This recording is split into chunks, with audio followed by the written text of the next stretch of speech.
What's going on, everybody? Hi. How are you? It is March 31st. Happy end of your fiscal year. I hope you shipped all those games that you were planning on shipping this fiscal year because, I'm your host for this week's edition of the program. My name is Jeff Gerstmann. Let's talk about video games and the world that surrounds them. Huh? You ready for that? Okay. Hi. What's going on? It's there's been some interesting happenings in the news, in the money, in the part where everything is just keeps getting more expensive. That department, and that's been interesting to follow. Of course, some video games out. We'll get into all of that, but I don't know. Around here, it's spring break, and that means that my daughter is home from school, and my son is home from preschool. Though he only goes 3 days a week anyway to that thing, and so they are off at like a gymnastics camp thing, doing that, and having a great time doing it, and that's been nice. Still trying to figure out what the best ways are to, stop them from playing video games all the time. They've now really there's been a huge downfall in the video games happening around the house type stuff. It has gotten to be more of a problem ever since they realized the Joy-Cons could come off the side of the Switch 2. Because now they just play competitive games or even cooperative games. They are playing together, and that is leading to way more fights. And it's the sort of thing like, you kind of just want them to solve their differences themselves. You don't necessarily want to get in the middle of every single one of their, like, oh, I can't believe you got Kirby's ice power. I wanted to have Kirby's ice power. I'm never going to play with you again. Like that sort of stuff. You need to figure out when to inject yourself into these situations to say, hey, stop yelling. It is a video game. You need to stop yelling at each other about this. But it's been a lot of Kirby's Return to Dreamland Deluxe, I think, has been the game that they have latched onto lately, and it is almost violence. It is not violence, but it is definitely raucous, I guess I would say. They also play a fair amount of was it a big brain challenge, the Switch 1 game. Everyone's talking about Big Brain for the Switch 1. Big Brain Academy, brain versus brain. They're pretty into that, and like one of them is 6 and one of them is 4, and one of them does better at a lot of things than the other, and so that just leads to you always win. I don't want to play anymore, and then there's just a lot of, even though it's not the case that one of them always wins. It's an interesting kind of twist in all of this stuff that has been like kind of a new level of frustration around this stuff. But they played Smash Brothers for a hot minute there and didn't like it or didn't get into it. My daughter likes playing Smash Brothers alone. I let her play a bunch of Smash Brothers Melee, whatever the GameCube one was. I let her play a bunch of that a while ago on very easy, and she could do pretty well.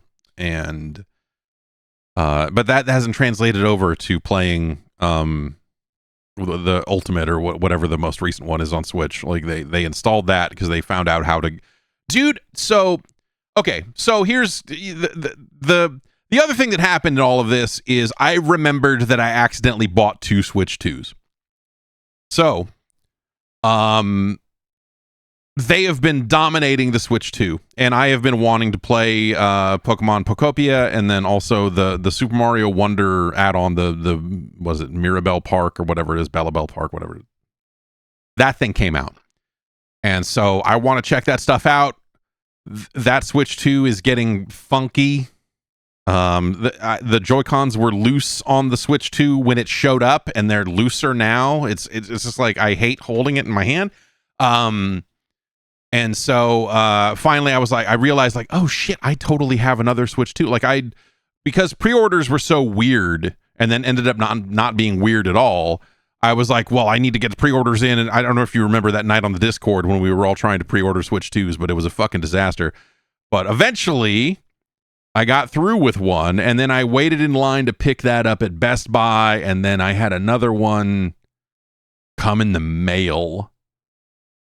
And then Summer Games Fest happened like 2 days after that or whatever it was, and someone was looking to buy one, and I was like, oh cool, I can, just like, not at a profit or whatever, but just like I can sell this person my Switch 2, and then he ended up finding one another way, and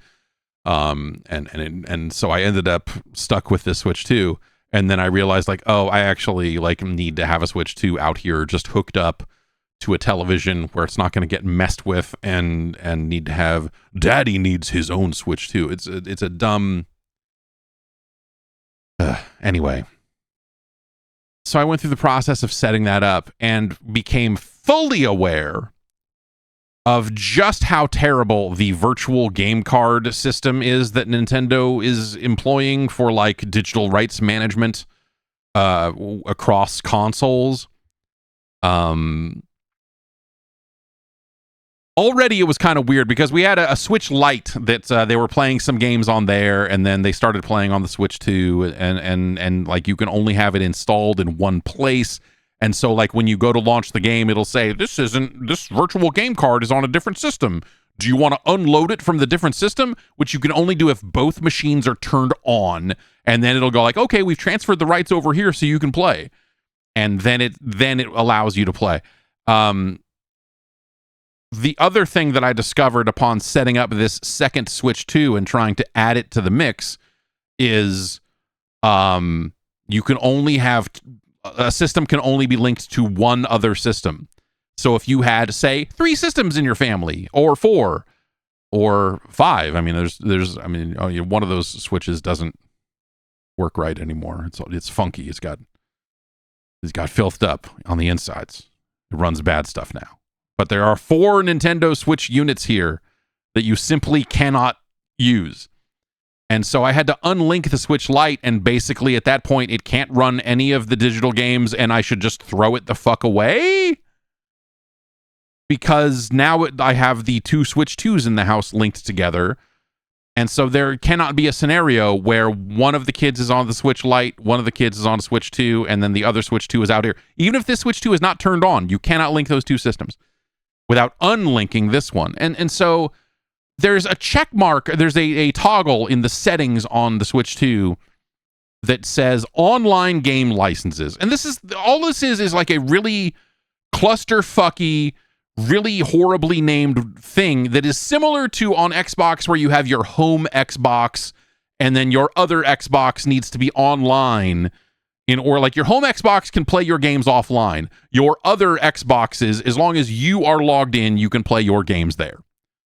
And PlayStation has a relatively similar thing. So this is a version of that. It's not that different in terms of the restrictions and what have you. However, even turning on that online game license thing doesn't work, because you still need to link the Switch 2s and link the game cards and all of this other stuff. So it's like, yeah, I have to be online in order for this Switch 2 out here to work, and the other ones can be offline. In reality, none of them are offline ever, so what does it matter? And so it just becomes like, okay, you need to unlink this device and link back this device and do this device. It's really, it sucks, man. It is the clumsiest system of the 3 home consoles. The way that they have done this. The virtual game card stuff is relatively new, and for a while they were kind of like, if you had a Switch 1, you didn't have to opt into it.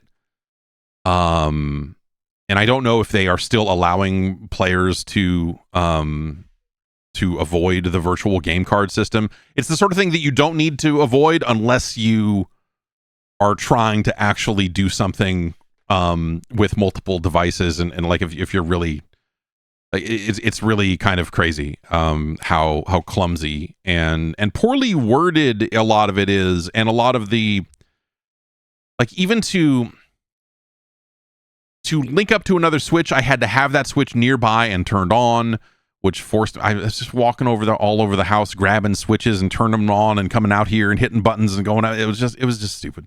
Just stupid. And now that Switch Lite is basically like, I threw it out here in the garage somewhere. I'm not even, it's on a shelf. Like, that thing's just done, I guess, because now it can't run any games.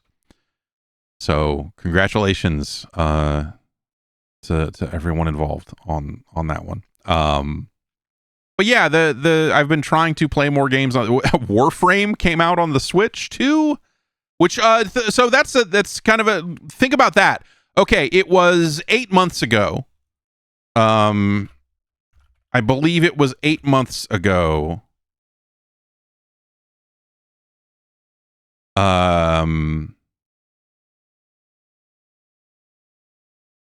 Where Warframe, the Digital Extremes, the developers of Warframe, were out there saying, like, yeah, we don't have a dev kit. We want to bring, we very much want to bring Warframe to the Switch 2, but Nintendo has not given us dev kits. And then there was, I believe it was it 6 months ago? So a couple months after that, they finally got dev kits. Which is silly. Okay, there's a report from September of last year where they just kind of said, like, yeah, we're working on Switch 2 stuff, by the way, our friends at Nintendo, blah, blah, blah. You know, a quote from them basically saying, like, yes, we do in fact have dev kits. And now here we are, the game is out. Like, that's a kind of a, I mean, granted, it's a game that is already on Switch 1, and the dev environment is not that different, and all of that, like, but like, they still managed to go from, oh shit, we don't have a dev kit, we want to do this, to Nintendo going, oh shit, what do you mean they don't have dev kits? What the fuck is happening? All right, and then them getting dev kits and then turning out a shipping game in like 6 months. It's kind of cool. Like, that seems like a pretty fucking fast turnaround. Ripe Live Jam says, I like how reluctant they were to get devs to develop for Switch 2. That, yeah, it was not a reluctance. Not a reluctance. But yes, that it's kind of cool that they managed to turn that around. You load it up and play it. You're like, hey, yeah, man, this runs good. Like, you're running it on a television at 4K. You are not going to confuse it for pretty much any other version of Warframe. Just in terms of just the resolution and texture quality and all of that stuff. Like, you look at it, you go, like, yeah, it's grungy. It's grungy by comparison, but playing it on the small screen and stuff, like, that's cool. That's cool that you can do that if you are so inclined, I guess.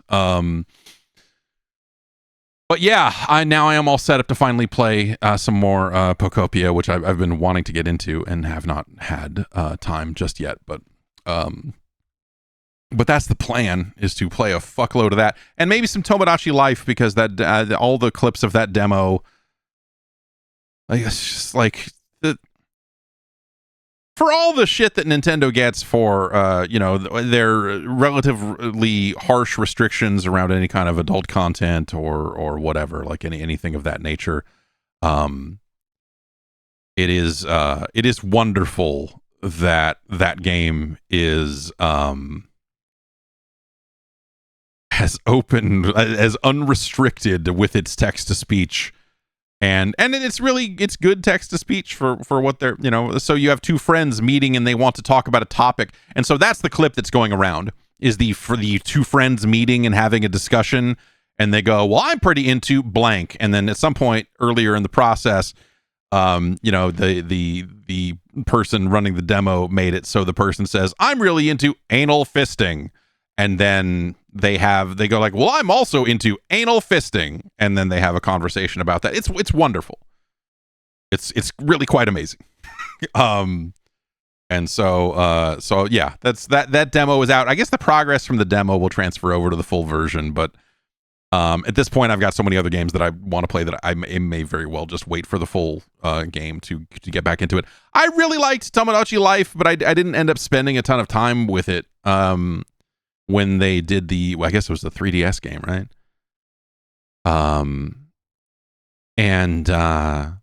Yeah, I thought it was really cool, and then I played it to a point where it just felt like nothing new was happening, and you had to wait on the game to do more, kind of an Animal Crossing style, like come back tomorrow and see what you got.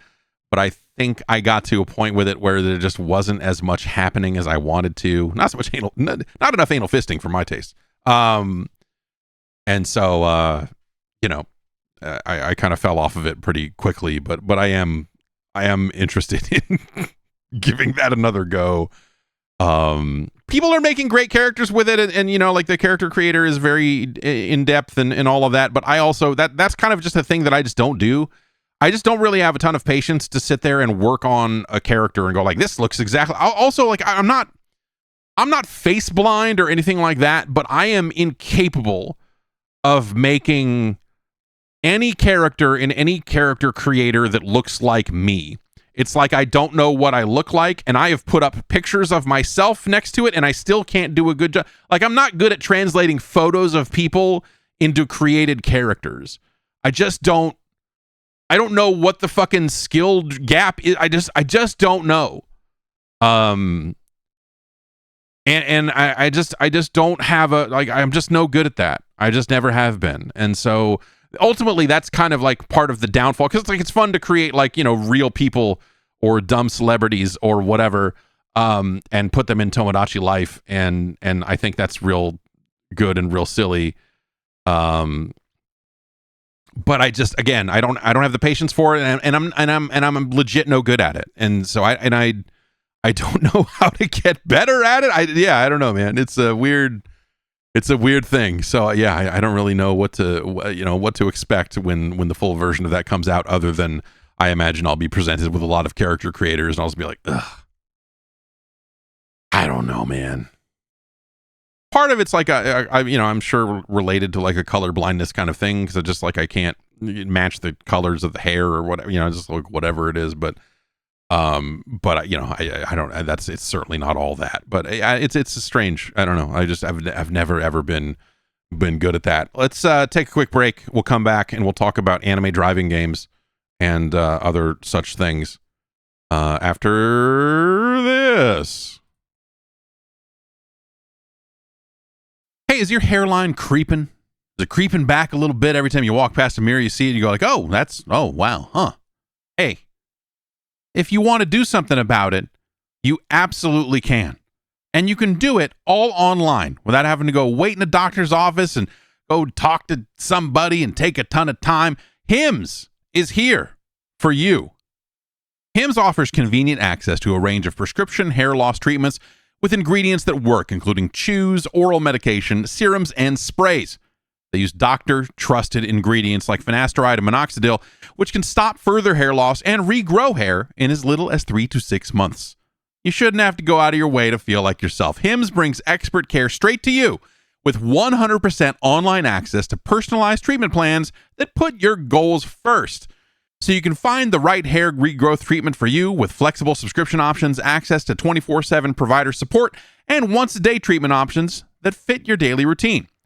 Think of Hims as your digital treatment's front door that gets you back to your old self with simple 100% online access to trusted treatments for real health concerns all in one place. For simple online access to personalized and affordable care for hair loss, ED, weight loss, and more, visit hims.com/Jeff. That's hims.com/Jeff for your free online visit. hims.com/Jeff. Featured products include compounded drug products, which the FDA does not approve or verify for safety, effectiveness, or quality. Prescription required. See website for full details, restrictions, and important safety information. Individual results may vary based on studies of topical and oral minoxidil and finasteride.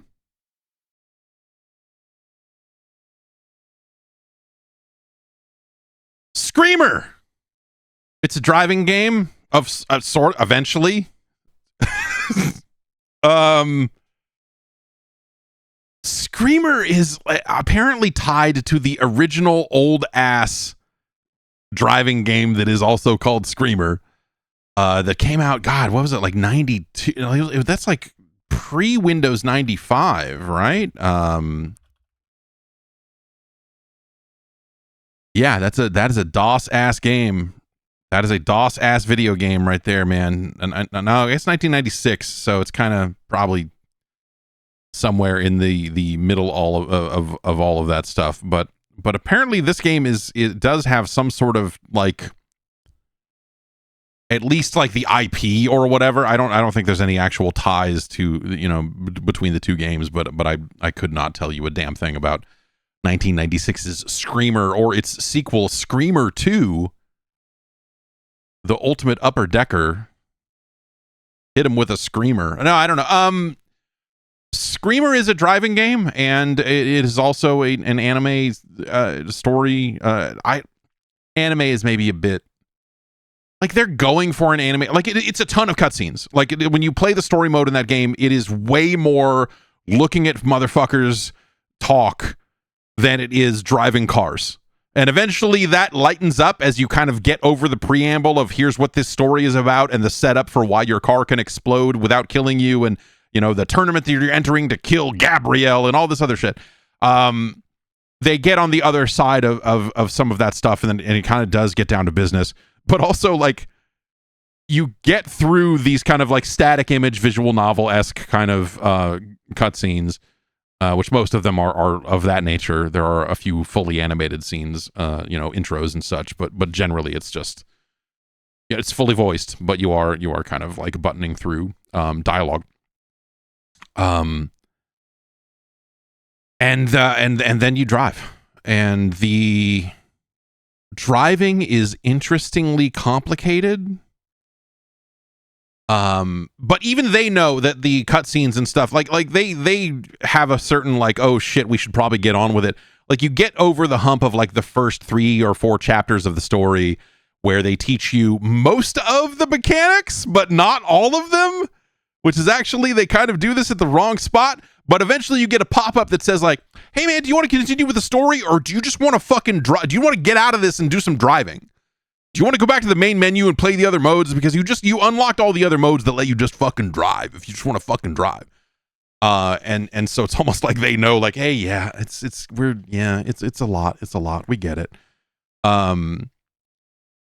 I don't think the characters look very good. I don't think the animation is especially outstanding. Like, I like the look of the world and look of the cars and the racetracks and the buildings all around it and billboards. I think there's a really nice visual aesthetic to all of that.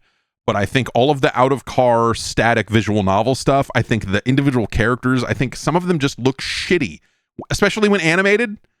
In the static images, they look okay, but there's just something about the animation of the characters that it sticks out to me as just like, all right, yeah, I mean, you're going for an anime thing, but it's a bad anime thing. And not in like a cleverly look at our funny bad anime. It's just like, yeah, I just don't like, I think these characters look kind of like the faces don't look good or whatever. I don't know. Anyway, the story of it is that you're entering a tournament and you want to kill somebody. It's a team race. It's for $100 billion. And everyone has these magic devices installed on their cars that makes it so when their cars blow up, they respawn, which is a very funny, like, there's a lot of story lead up to the revelation of that device, when ultimately it's just a way to make it so that when you blow up, you can respawn, and they have a storyline reason for that, which they didn't need, but that's cool. I don't know.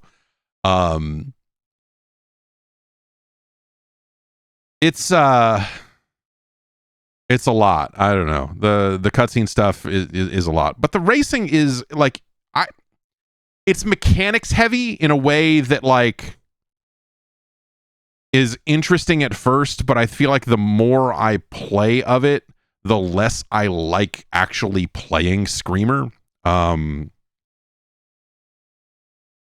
They want you to do, like, the controls for this by default are like your hands are on both analog sticks and all 4 of the triggers, because you're going to have like you drift with the right stick, which I don't like. It's certainly not the first game to do that, but I don't like the way that feels. So like you're driving, you're going around a corner, you might want to tap the brake or whatever to kick out a drift, but no, you got to hit the right stick and you got to push it in the direction of the drift, and don't push it too hard. And so you're kind of like riding the line by kind of wiggling the right stick to maintain your line around a corner, and it doesn't feel good.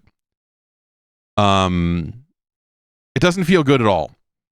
You have gas and brake on your analog triggers, and then you have offense and defense on the L1, R1. And those are both taps and holds. So on, I guess it's defense. Anyway, on L1, you've got like there's an active shifting mechanic that is like an active reload sort of thing. So when a light lights up and you're at the top of a gear, you tap a button, you will have a more efficient gear shift. You don't have to do it in order to shift. It is kind of semi-automatic, I think is how they put it. And then if you hold that button down, you will get a boost if you have enough boost meter. And there's a timing mechanic for when you let go of the button to get like a perfect boost or whatever. The courses generally have enough like curves in them that the boost is more frustrating than fun, but that's something that you get better at as you kind of get better at the right stick drifting stuff. On your other button is an offensive and defensive thing where if you tap a button, it is a shield to defend against attacks. And if you hold it down, it's a strike. And so when you hold down the strike button, eventually your car will boost forward and light up, and it will be able to blow up cars if it touches them. And that stuff, again, I think a lot of it's very interesting on paper. In the first few races, you're like, yeah, okay. But the more and more I played of it, the more it was just like, okay, I feel like I've seen... and there's like an overdrive mechanic where you click in both sticks and you light up all super and blow a bunch of people up or whatever. But I think presentationally it's not amazing, and I think mechanically it is not very good. You know, I think that's the big problem with it. I think the anime stuff is at least like interesting. You know, they've got like every character kind of speaks their own language and everyone just magically understands that. There's an Irish character and she keeps saying the word feckin', which is always fun. And yeah, I don't know, like the setup for the story and a lot of that stuff is like kind of cool. It's more than you would expect it to have. It's more of the story is more in depth and more, there's more of it, more story scenes than you might expect from a driving game. And I think that's like kind of a cool twist. Like you don't see a lot of driving games that go heavy on some kind of story, even if that story is not particularly great. But I think, again, when it gets down to you holding the controller, driving the cars in the cockpit, whatever you want to call it, when it comes time for you to play the video game part of the video game, it's just not very good. And you know, you're unlocking all these customization cosmetics and different colored spoilers and all this other stuff, and each character will have their own unique ability, and so there's like a ton of characters to unlock for the online mode or the arcade mode or whatever you want to do when you're outside of that story. And you know, you start with like 2 or 3 of those unlocked, and there's way more to do, but like ultimately I just don't think that anything about steering with the left stick and drifting with the right stick feels good. I think it's I don't know that I've seen a game that's done that. I'm trying to think, because I know Screamer is not the first game to ever do it. But I'm trying to think of what other, like, was it like Ridge Racer Unbound? Did they try to do that shit? But I know this is not the first game to do it, and I feel like every time I've seen that idea of, hey, let's Redout. Okay, yeah, does Redout have some of it? But Redout is more of a glide than a drift, right? I mean, it's more of the like Wipeout style kind of you know, L1, like the that type of thing, and I think that works okay.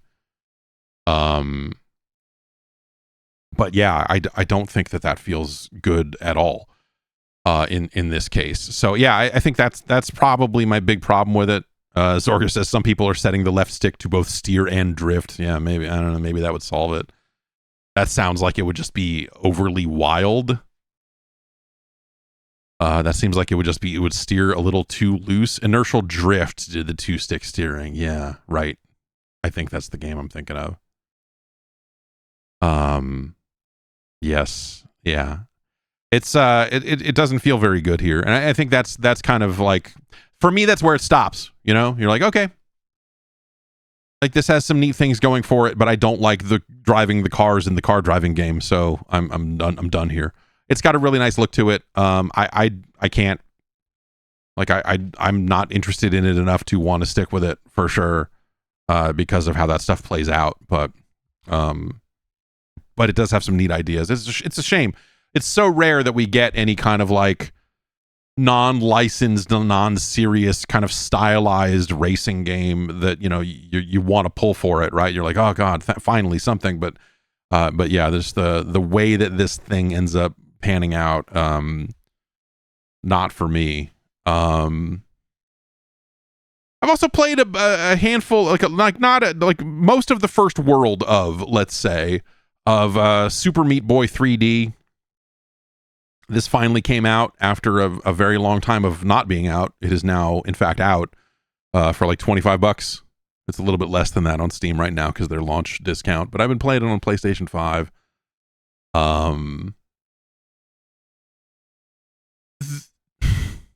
Super Meat Boy 3D feels like a prototype that someone should have walked away from and said, I'm glad we did this, but no, but this, I'm glad that we tried this out. I'm glad that we went down this road because this sounded like a really good idea. And I'm glad we made a handful of levels here and prototyped this out, but boy, this isn't good at all. Like, it feels like something that should have just, there's something about the concept of Meat Boy and what you do that when you translate that into a 3D world where they kind of try to have it both ways, where, like, yes, it's fully 3D, but by default, you're walking on 45-degree angles. I think you can unlock the left stick for full analog control if you want it, but the game is largely built around you know, kind of running and then, you know, kind of only hitting 8 directions.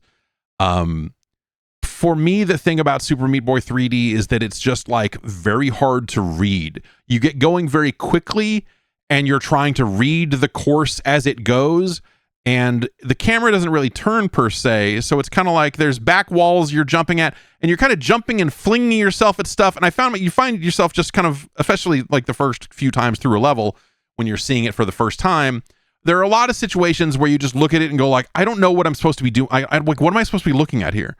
What's the wall I'm supposed to be hitting here?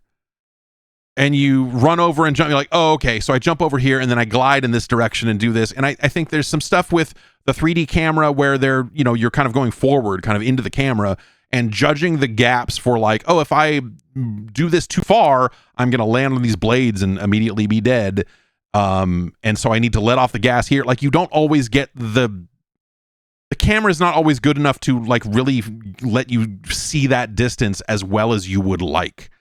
And that's something you can get used to. It's certainly something you can adapt to, but it just, like, to me, it just feels like kind of a failed concept of just like, yeah, this doesn't feel like the right vehicle for this type of game. This doesn't feel like the right camera. It's like nothing about it feels like it makes any sense. And so I came away from Meat Boy just going like, what are they doing? This just seems so far off base. And yeah, I think that it's, you know, like, it has a map. It's got light world, dark world, hard versions of levels. It's got all the leaderboard stuff. The load times are more than they were back in, obviously, you know, kind of back in a 2D setting. And so the restart being a little bit slower in a game where you're going to be restarting a lot was that time adds up in not necessarily in like, oh, it took me this, you know, but more in terms of like just general frustration of just like, no, I want to get back at it right now.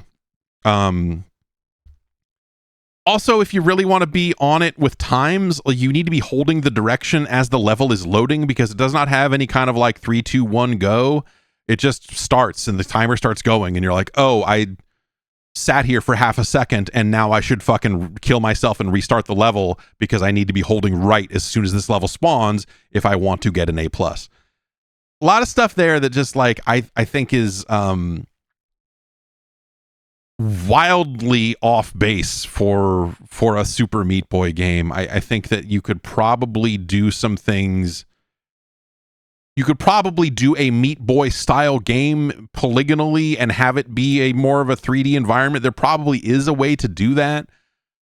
This way feels like they wanted to stick as close to some of the concepts of the 2D game as possible, and I think the game suffers for it.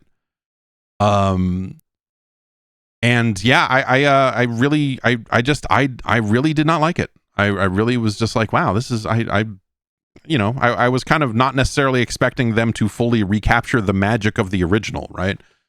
That's kind of a lightning in a bottle, like, oh my God, this game's incredible. Like, oh my, like it's such a specific thing, and such an amazing thing, that I wasn't necessarily coming at it going like, well, they're gonna pull it off all over again. But I feel like this is not a great continuation of Super Meat Boy, but also just kind of like not a great thing on its own.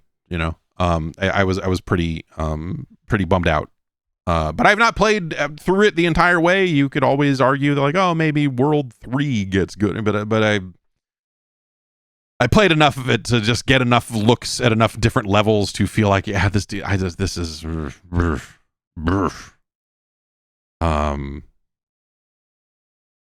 I also tried playing it on a PlayStation Portal, which we'll get into it in the news. The price of everything is going through the fucking roof again.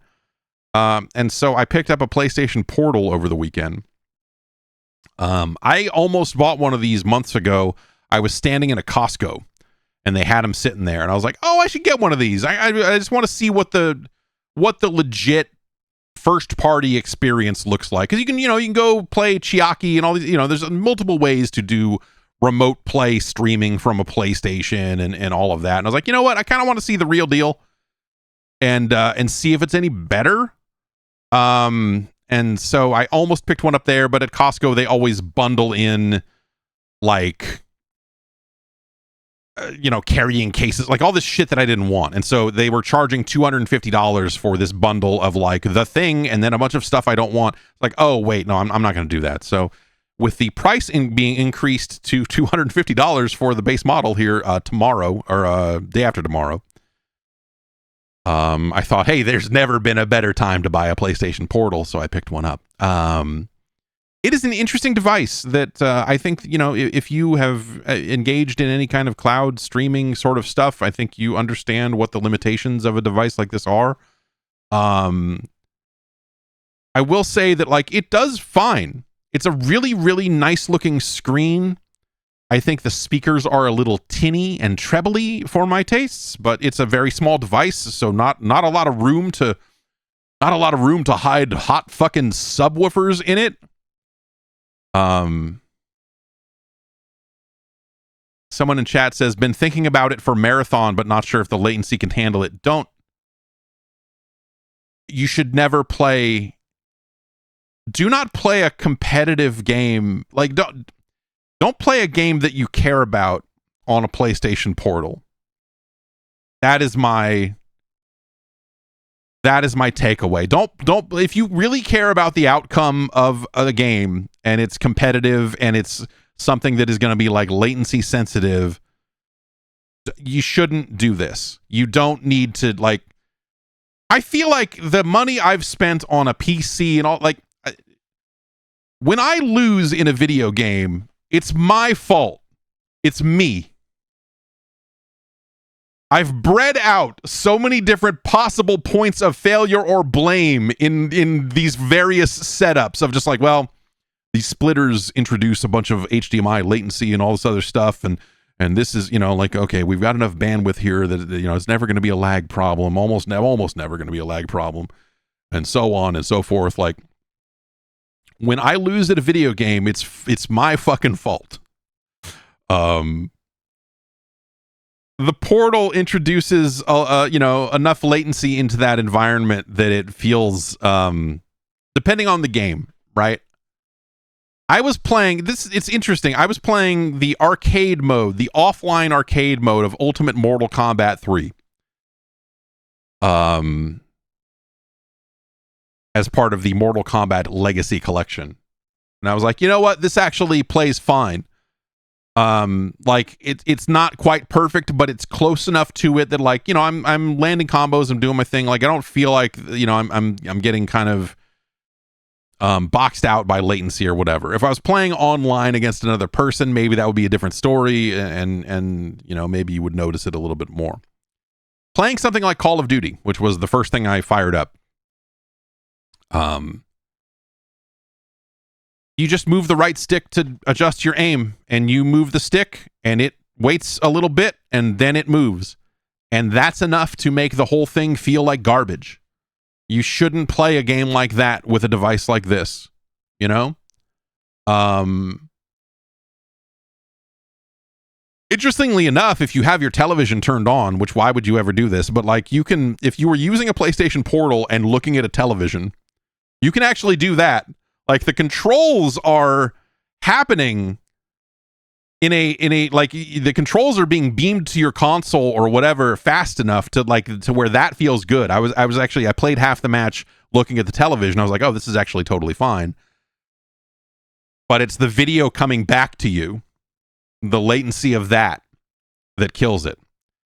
And so like, there are going to be plenty of games that you can play with this thing and they will be fine, you know? Especially if you're just playing offline and just kind of like doing your thing. I mean, you know, you're playing Slay the Spire, you know, you're playing some strategy game that doesn't have any kind of action elements at all. Like, obviously it's going to be totally fine.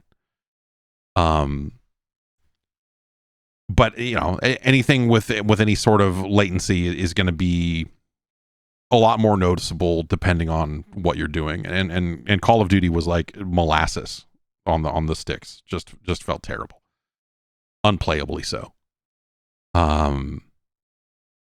And so like, you know, like your mileage may vary depending on what you're playing, but like someone saying like, oh, what about marathon? Like, I would never in a fucking million years. Like, Call of Duty is one thing, because what happens when you lose? You get less XP, right? You're like, oh, all right, I guess that sucks. Like, you get frustrated because you couldn't line up a headshot because you oversteered a little bit because of the latency or whatever. You're gonna play marathon and then like, yeah, we're doing cryo runs on my fucking PlayStation Portal, and like, I just lost like 15,000 fucking credits of shit. Like, yeah, that would have been good if I could have hit that headshot, but I couldn't. Oh well. Yeah, it's a bad time. Frank asks, can the Portal run anything on its own? No. So the Portal has two modes, and one of those modes was pretty recently patched in. And that's the ability to play PlayStation Cloud streaming stuff directly from the device, bypassing the PlayStation altogether. Or you can stream it directly from your PlayStation.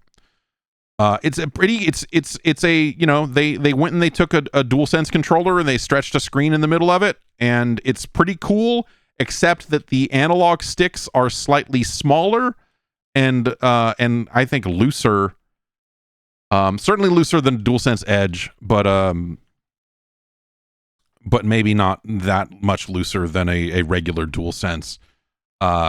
And so, like, the controls feel nice. The rumble feels good because it is a full DualSense controller. That's something that using, like, doing this on a Steam Deck, one of the things you kind of lose in the process is, like, the rumble on that thing feels like fucking, like, the PlayStation Rumble translated through Chiaki or whatever into your hands is actually terrible. And you have to kind of turn it off. But like, so that you do get rumble and you know, all of that sort of trigger stuff and whatever. And so all of that works as expected. The other thing that happened is, like, you know, you turn it on, it has to update the firmware because it's a new device and that's what they do. Like, I plugged it in to let it charge. It popped up and said, hey man, this thing's too hot, so we're going to stop charging. I was like, what the fuck's going on? And the entire interface started running at like 3 seconds per frame. Like, I wanted to go to the menu to pick a game to stream and whatever, but like the whole thing was just like shot. I couldn't even pick a game to launch, let alone try to launch it and everything. I had to like manually hold the power button down to cause it to turn it all the way off and turn it back on. And it's been fine ever since. But like, there was just some situation where it got totally fucked. I had to restart it. But But other than that, it's been pretty much fine. It seems to take a really long time to turn on my PlayStation when I go to do that, which seems kind of weird. But generally, it's been okay. I think if you know what you're getting, and you play enough games that fit the profile of like, okay, this is not super latency intensive, and I'm not gonna, it's not something I'm taking super seriously from like a competitive video game, my hands on the six kind of thing. Then I think that this could work if you're really bought into the PlayStation ecosystem and all of that sort of stuff. I think that stuff is capable of working quite well. But again, I would never. It's not the first person that I saw. Someone said like, "Oh, I bet Marathon would look really good on that thing." I'm like, dude, no, like never, never in a fucking million years. But there's, but games that you might expect to be a little latency sensitive, if they are not competitive games, you may still be able to have a decent time with. Like I said, like Super Meat Boy 3D is a game that is very precise, and there was a bit of a minor adjustment in some of the tighter some of the tighter situations in that game became harder because of the latency involved. But by and large, a lot of that game, especially in the early levels, which is what I was playing on it, were doable on the Portal. So, and again, like Mortal Kombat 3, the most latency was actually on the audio. Like the video was coming back relatively quickly, and maybe you'd feel a little bit of that, but it was still sort of playable. Like Mortal Kombat 3 was mostly fine, except that the audio was, let's call it like 3/4 of a second behind the video, and so Stryker throws a grenade, and then you hear it go like a little bit after that.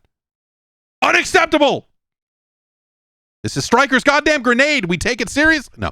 But yeah, so the audio stuff was the weird thing, and that's pretty much across the board.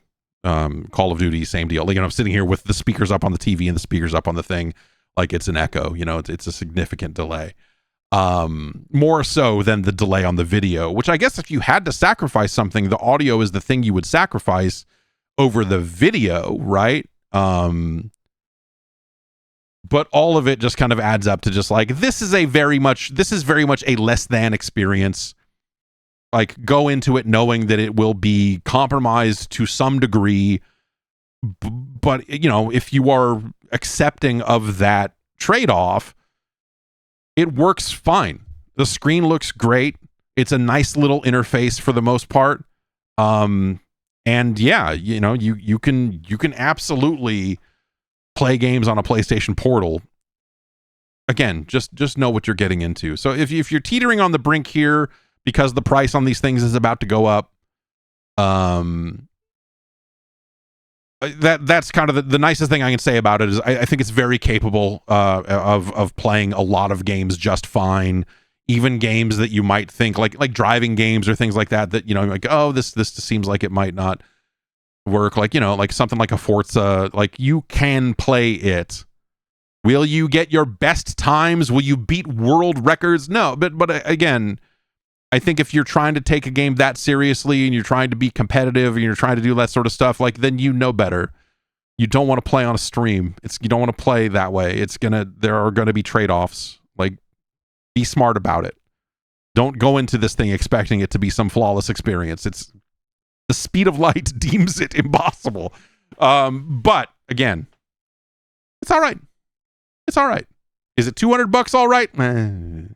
I'm glad I tried it. I'm glad I picked one up and can speak to it kind of a little more, in a little bit more of a detail with the actual device, as opposed to trying it out on phones and trying it out on Steam Decks and kind of these less official solutions or whatever. Phil Bosch said, yeah, Bethesda things work okay with such methods. Yes. Bethesda games, yeah, like, yes, you need to line up headshots in those games sometimes, but like, it's not the key skill, and those games move at a pace that usually allows for you to flub around a little bit and not be super, super precise. So I bet you could play the shit out of Starfield on this thing if you wanted to. Maybe the text would be kind of small, but Do I have an experience using Chiaki for comparison? I think that this is fairly comparable to the experience on a Steam Deck. It's been probably 6 months or more since I have tried Chiaki on a Steam Deck. I don't know. I don't think that the PlayStation Portal, like I said, can stream both from your PlayStation directly and from PlayStation's cloud streaming service. I don't think Chiaki's been updated to do that. I'm not sure that is that they can do that there. I know, what is it? I forget the name of the. Okay, Chiaki can do both now. Okay, cool. That's cool. Because I know the Xbox equivalent, which I think changed names a couple of times. Green something, I forget what it's called. But the Xbox equivalent could do, I believe, could do both. So anyway, it's an okay device. It's not something that but again, it's not something I would ever want to take super seriously. Quick Save, Quick Load says, playing Starfield on a PlayStation Portal sounds like the most depressing gaming experience, just a feast of mediocrity. I'm going to say that's a little harsh. That's a little harsh.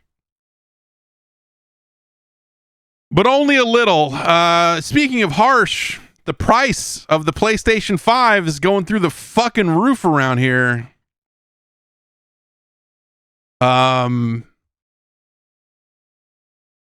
They are increasing prices in multiple regions for the PlayStation 5 SKUs, meaning the Pro, the base model, and the digital edition that does not come with a drive. They are also going to be raising prices on the PlayStation Portal. And so on.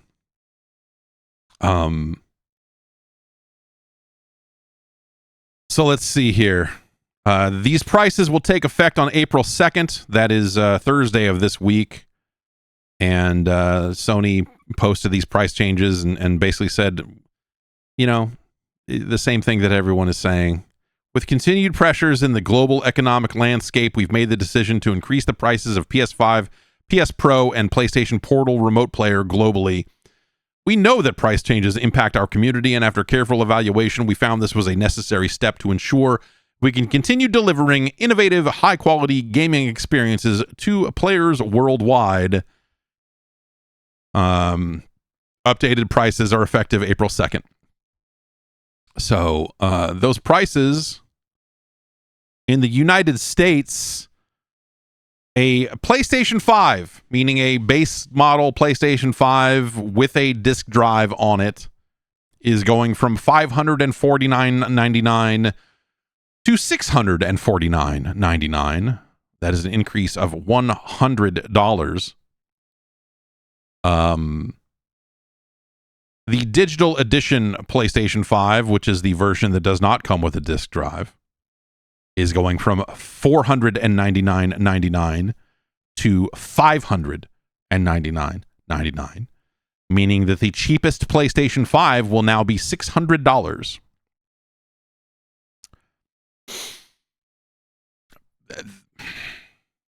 $600, $599 US dollars. The PlayStation 5 Pro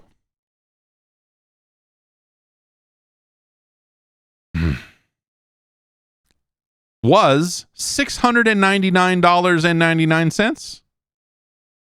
And now, in a couple of days here, it will be $899.99. So if you want a professional PlayStation 5 for pro players, the latest PSSR, $900.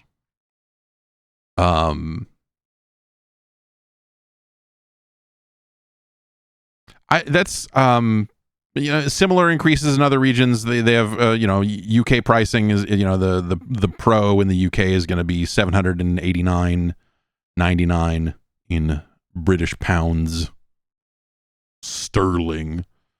In Europe, the PS5 Pro will now be 900 euros.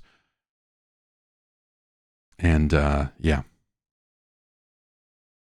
In Japan, the PS5 Pro will be 137,980 yen, which is a lot. And the PlayStation Portal is going to be $250 here in the US. It is currently $200. So you have a couple of days here if you've been on the fence about a PlayStation.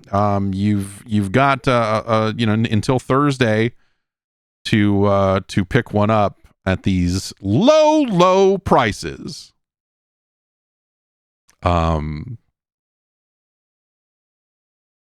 This is like we're reaching like this is catastrophic. This is like there's no there's no real way. I mean, you can. I would not put any real blame on Sony here. I think you see some kind of uninformed people out there going like, oh, greedy Sony. Like, when you look at everything happening between RAM prices, I mean, we're in the fuck, man. We're right about now, the fucking cost of plastic's about to go way up because the strait's closed and the oil. So, there's, shipping things around the world gets more expensive as fuel costs go up. Like, there's just tariffs. Like, there are a ton of things happening here in historic fashion that are detrimental to everything from a cost perspective. Certainly not just the PlayStation, but as we are here talking about video games, we tend to focus on that.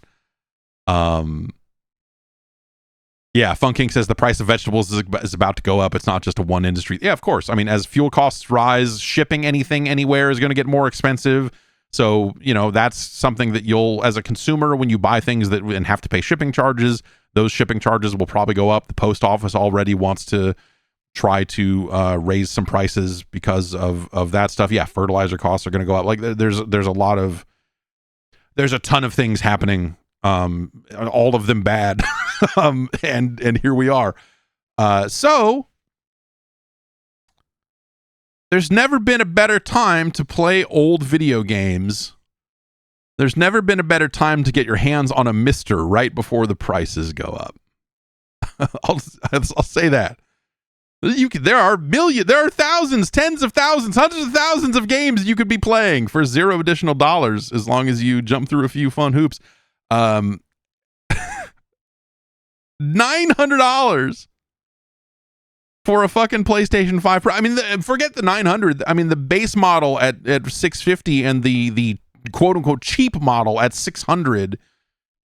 Like, we were just talking about the 3DO because there's a 3DO core on the Mister now, and talking about the pricing of consoles like the 3DO and the CDI, and how at the time, as someone kind of, that was just starting to show up at industry events and do things and see things and whatever, but like, you looked at the quality of the 3DO, you looked at the number of games on it, and then you looked at the price of the 3DO compared to a Super Nintendo or whatever else, and you were just like, this sucks. Like, what the fuck? Like, who would do this? Who would buy this? The CDI was even worse because the quality of the games was even lower. It was even more of an encyclopedia machine. And the cost was even more ridiculous. And so, it was very easy to look at those machines and go, these are failures. This is like before they were out. It was very easy to look at it and go like, I enjoyed my time playing Way of the Warrior, but I would never in a million years pay those prices to get one. Same deal with the Neo Geo in a lot of ways, like it was very, especially in the early days before the Neo Geo was, I think people like to, kind of brush over that point. But like, the first year or two or three of the Neo Geo and the quality of the games coming out, they really had to kind of lean back on that, like, well, these are the same as they are in the arcade. You're like, yeah. I mean, don't get me wrong, I like Cyberlip, but not for $300 a game. And so for me, it wouldn't be until, I don't know, Samurai Showdown 2 and, like whatever else, the King of Fighters 98 really is the watershed moment for me when that thing made sense all of a sudden. But anyway, These are insane prices. It's not exactly comparable to the high prices of those old consoles, because especially when you do the inflation math and whatever, like the cost of the Neo Geo was even crazier in today dollars than it was in yesterday dollars. It's not good. It's not good. But the other thing I'd say here is that it's kind of getting bad all over. The temptation would be to say something like, you should really build a PC. And maybe you can, but you still have to buy RAM. And the RAM prices are still so fucked, even though there was like a hint of like someone saying like, oh, they might not fulfill those contracts. And so, maybe RAM prices are going to come down. Like, there was a little bit of, there's a little peep there that might lead to RAM prices getting a little bit lower, but still not low like they were. And so it's really hard to just kind of say like, yeah, you should, but if you got a PC that was not as powerful as a PlayStation 5 and kind of like addressed the, something that was closer to a Steam Deck in power or whatever, I think there's a majority of PC games run on a device such as that. Like the required specs for an overwhelming majority of modern PC games, taking into account that like you're not going to get the best performance, or you might not even be able to play something like a Crimson Desert, which is fine, because who the fuck would want to play it anyway? As Bryn says in the chat, her pretty old PC with a 2070 Super in it plays most stuff fine. So yeah, I think that's, there is still a scenario where you can get a much older CPU on a motherboard that's going to take a different and hopefully slightly cheaper amount of RAM. But though I guess I haven't really investigated if the RAM pricing is crazy across the board or whatever. But like, but yeah, like I feel like the market for mid-tier, low-tier PC parts is really going to be blowing up, right?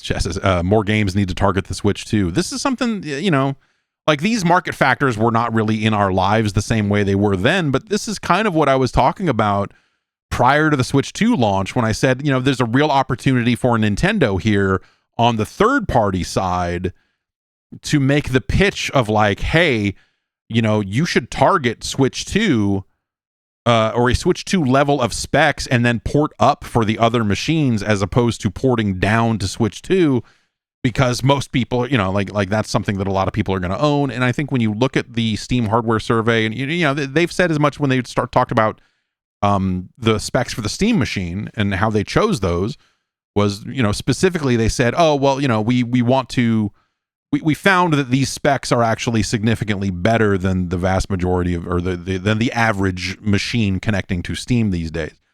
Of course, whether the Steam machine actually makes it out the door with all of this other shit happening, I mean, we'll see, right?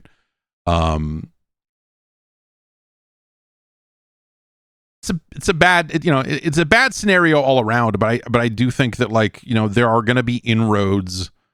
There will be inroads into modern gaming that will still be slightly less crazy than this.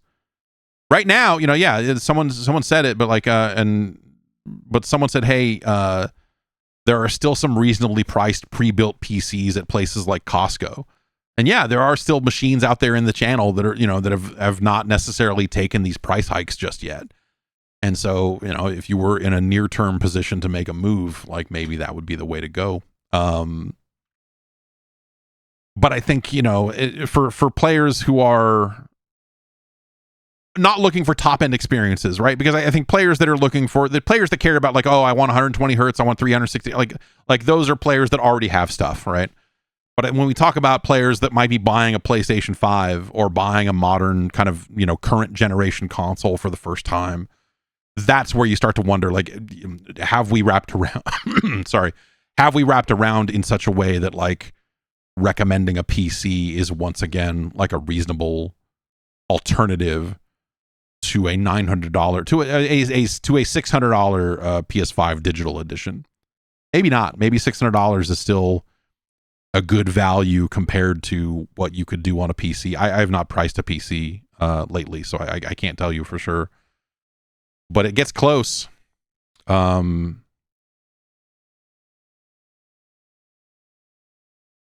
It's not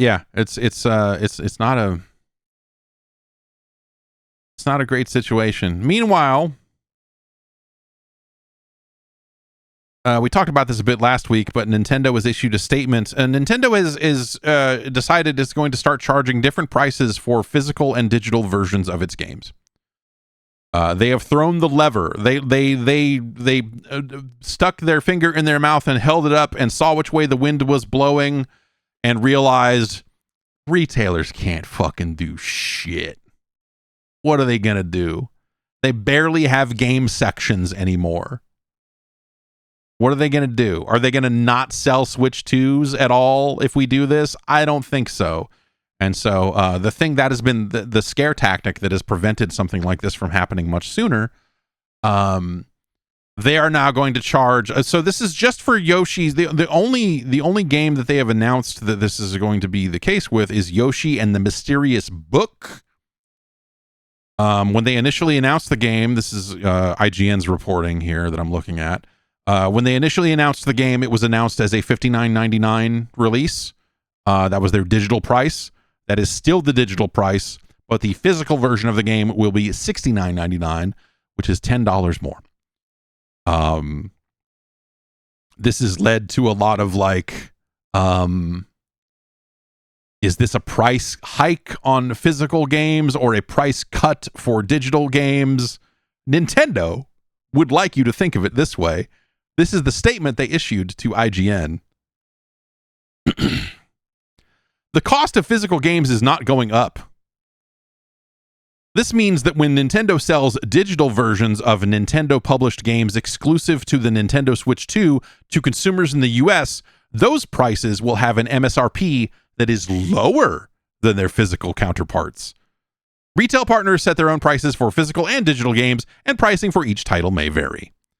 So they would like you to think of this as the digital version is cheaper, as opposed to the physical version is more expensive.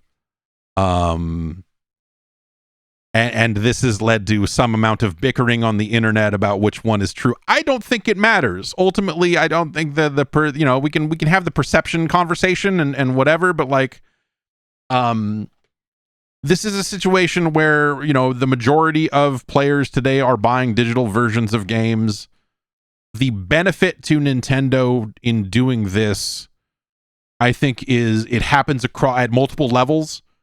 Making a move like this, for starters, obviously physical games cost more to make because they have physical goods that they need to create and ship, which gets us into some of the stuff we were just talking about in terms of like, hey, those components are not getting cheaper. Plastic is not getting cheaper. Gas is not getting cheaper. Shipping these cartridges overseas to get them to American stores is only getting more expensive. And so the cost of doing any kind of physical business like this is just getting stupider as time goes on. Retailers get a cut of that money, and so Nintendo, there's a lot of business reasons on this sort of stuff here that you look at and go like, those are real pressures. Those are real issues that Nintendo has to face and address. And so I think that physical games are the easiest one to lay that on because those are the products that are facing this, right?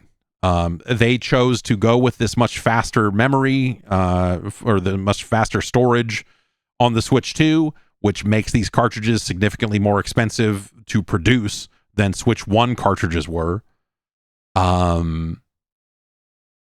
And so, like, the cost of goods on that is significantly high. I don't have the numbers in front of me, but, like, you know, the cost of goods on making a Switch 2 cartridge is notably higher than making Switch 1 cartridges. They also ran into issues early on that I think they've tried to solve where, like, the cartridges could only come in certain sizes.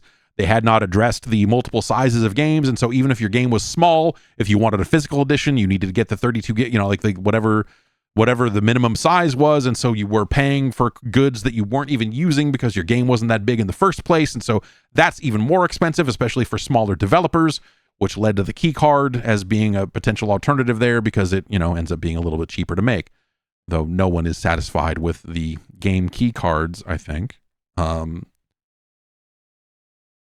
So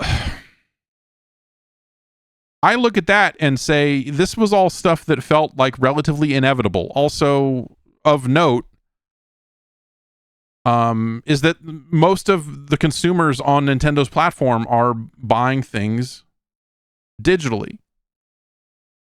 IGN went out and spoke to a variety of analysts,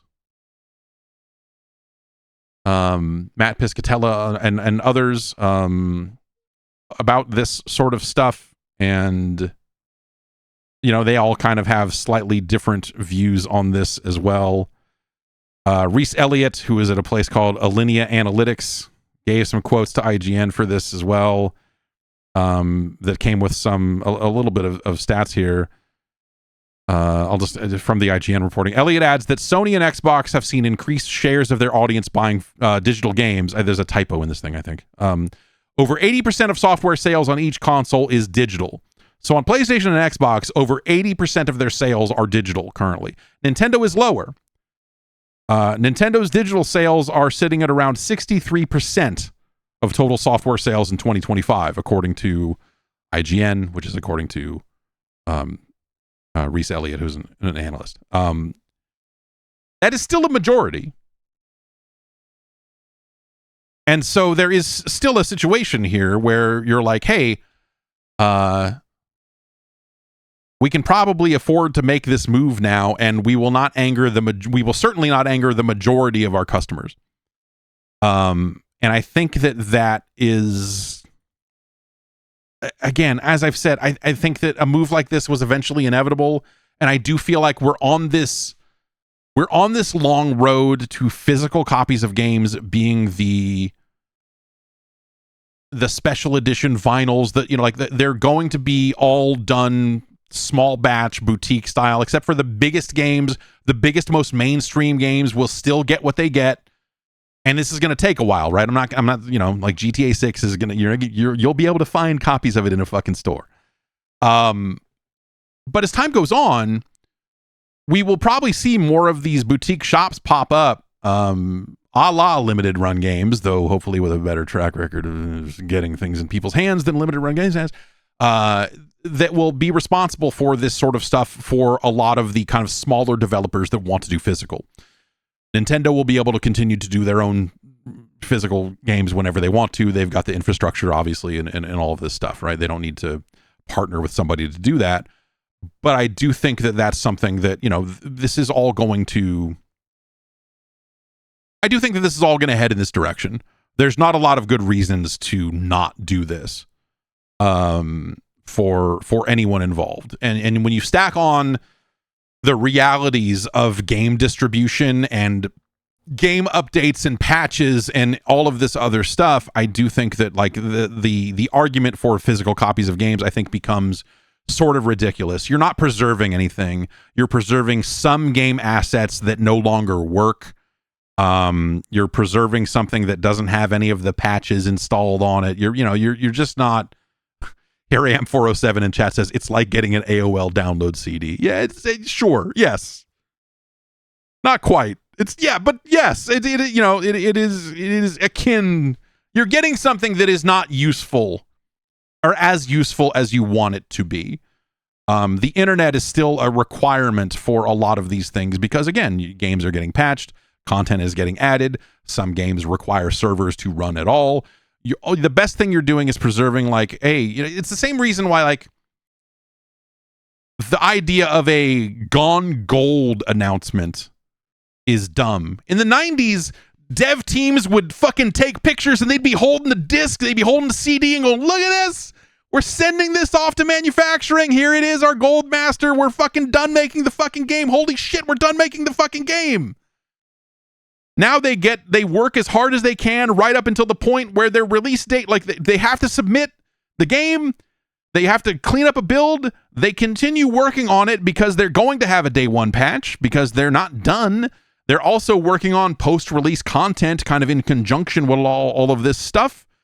There was a whole site devoted. There was a site called Gone Gold that was devoted to, here are fucking pictures of dev teams holding discs. This game went gold.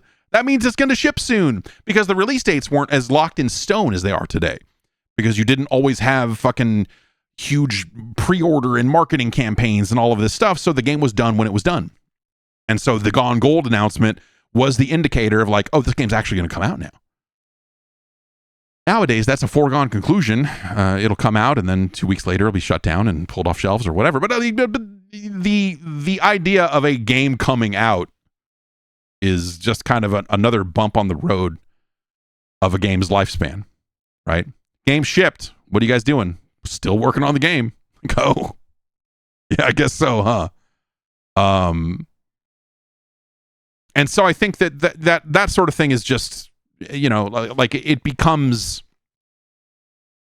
less valuable as time goes on, the physical edition of a game.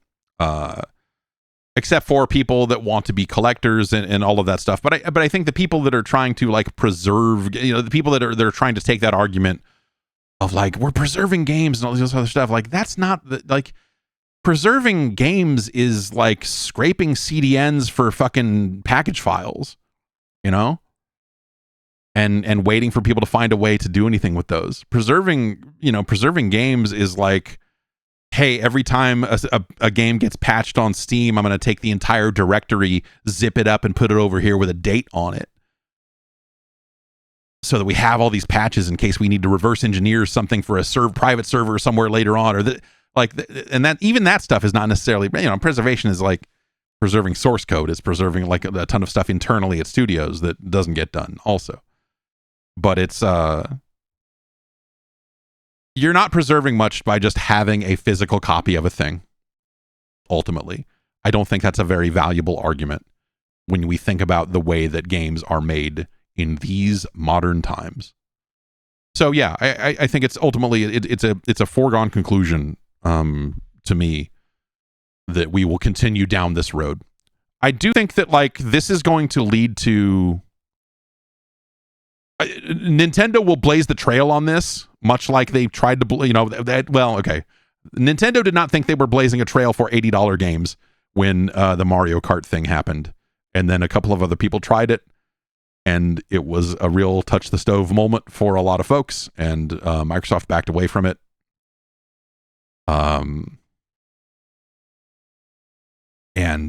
Yeah, that whole thing was real silly. But like ultimately, I think that this will be something that we see more of. I think, you know, especially on Nintendo platforms, I don't see reasons why third parties wouldn't just go, oh, we're going to do this too. You know, if first party is doing it, then why wouldn't we? And I would not be shocked to see this start to happen on Xbox and PlayStation before too long. Because again, there's costs of goods associated with shipping a game to store shelves and shipping a game to an Amazon warehouse, like what, you know, whatever it is, like, you know, like all that stuff is getting more expensive as time goes on. And you know, the market conditions and the world conditions, the economic conditions are lining up in such a way that like everyone can kind of finally pull the trigger on it and feel like they have enough different things to point at to say, here's why we're doing it. I think for Nintendo, on top of all this, you will notice that Nintendo increased the price on accessories a while back, and that now, you know, around launch, and that now they are increasing prices of physical copies of games, or maybe they're decreasing prices of physical. Well, no, actually, this will be something that when we see more kind of games come out under this scheme, you can start to decide for yourself if they are raising prices or lowering them, because they, you know, a lot of other franchises have kind of set prices. People have noted like Yoshi's not always a game that sells at full price anyway. When they put out new Yoshi games, they're not always the same full price that other, you know, real video games are. Video games that don't star a scumbag filthmonger like goddamn Yoshi, that dirtbag. So over time we'll get some more kind of cracks at this to kind of see. what they're doing with pricing. But I have to imagine that unless Nintendo gets absolutely fried for this somehow, and again, I just don't see a world in which there is enough strength from any of the groups that would stand in opposition to this. I have to imagine that we will see the other hardware manufacturers do the same thing. And we'll see how it all plays out. But it's hard. There's been some amount of outrage around this because I think anytime physical games are threatened, they're the kind of the same group of people kind of stands up and says, "Hey, what the fuck?" And from their perspective, like I see where they're coming from. But again, when I just look at the entire landscape of how these games get sold and how they're already being purchased and all of that stuff, it's hard to get too worked up about it. Like the ship is kind of sailed on a lot of this stuff. Skelicopter says Target is going to pull all 15 feet of Nintendo products. Do they even have 15 feet anymore? I feel like the retail space for gaming has really gone to shit, which I think is another like good case for Nintendo to not give a fuck and go like, you guys, like this entire game section, like the Xbox section has generally suffered the most, to where it's like, here's a handful of fucking controllers. And there's some consoles around here somewhere, man. I don't know. Do you want to buy a Xbox Live Ultimate Game Pass card? We got those. Do you want to buy a copy of last year's Madden? We got one of those sitting around here somewhere. But like the Xbox section in these stores is not looking healthy. And the PlayStation section is looking marginally better, and the Switch 2 section is looking about the same as the PlayStation section, I think. But your stores may vary. I'm curious if you're out at retail. I'm curious what you're seeing out there. I remember walking into a Best Buy and realizing the Vita was dead. It was not long after the Vita had shipped, but I remember walking into a Best Buy and looking at their Vita section and seeing that it had gone from full aisle to like about 4.5, 5 feet of shelf space.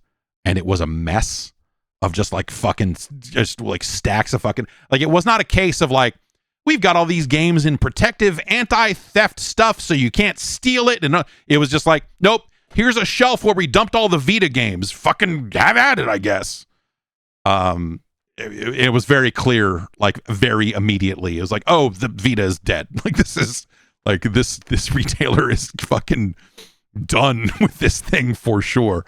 And now every section kind of looks like that.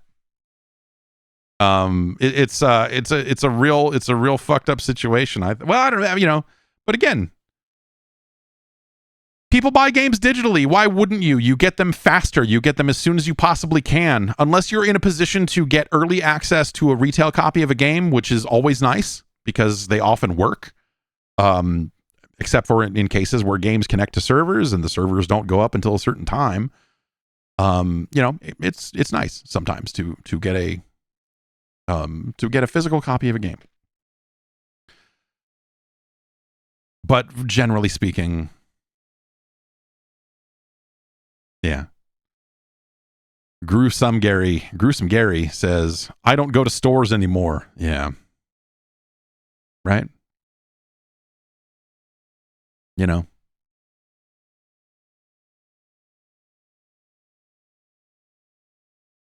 That's it's all kind of unsurprising, I guess I would say.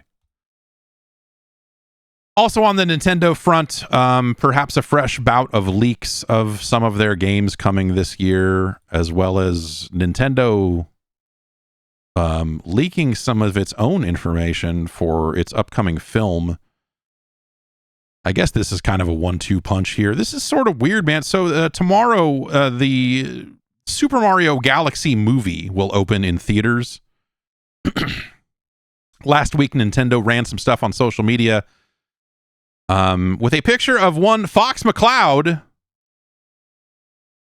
And it says, let's rock and roll. Fox McCloud joins the Super Mario Galaxy movie only in theaters April 1st. Which is weird. I don't know. Like, that's something that you could maybe not spoil, I guess, but also, I don't know, sure. Spoilers are not that big of a deal to begin with. Are reviews out? I think reviews are not hitting until tomorrow. I know some people went to the various worldwide premieres for the film. I think the thing I heard about it was, it's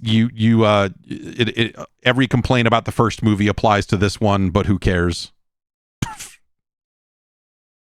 You know? Which, when I watched the first one, when I watched it, I was like, hey, this is fine. Like, some people were very angry about the quality of the Super Mario Brothers movie.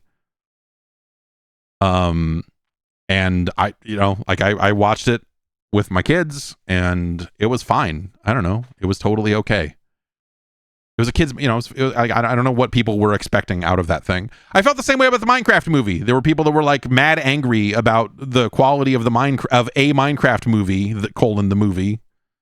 And I watched it and I was like, this is totally okay. There's nothing wrong with, like, what are your expectations for a fucking Minecraft movie? Like it's totally, like, it's a good kids movie. There's fun stuff in it. The Mario movie is fun. There's like some fun fan service in there if you know what to look for, and what, you're just like, okay, yeah, sure, dude. This is cool. And it sounds like that this movie is basically like just fits into that template pretty directly, I guess. But so Nintendo put that up themselves and said, hey, the Star Fox is in there. I think that's weird. I just think from a certain... That's this conceptual, and we'll see how it's integrated. I mean, it's a Super Mario Galaxy movie, so, you could write in a cameo from Fox. Like, sure, you could absolutely do that.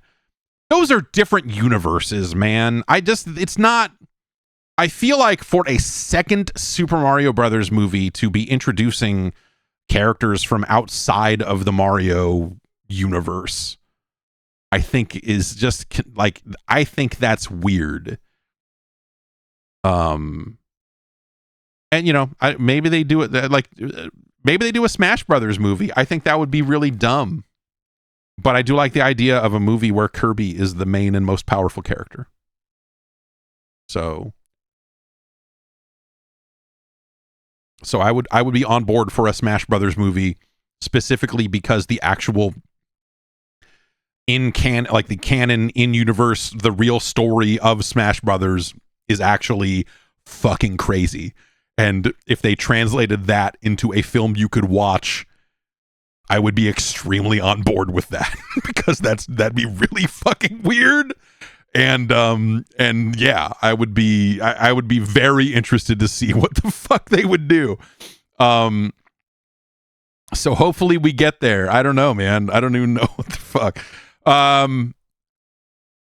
So kind of a weird double hit of Star Fox stuff, because that happened last week, and then the progression of leaks from guy on YouTube podcast to websites going, yeah, that lines up with what we've heard.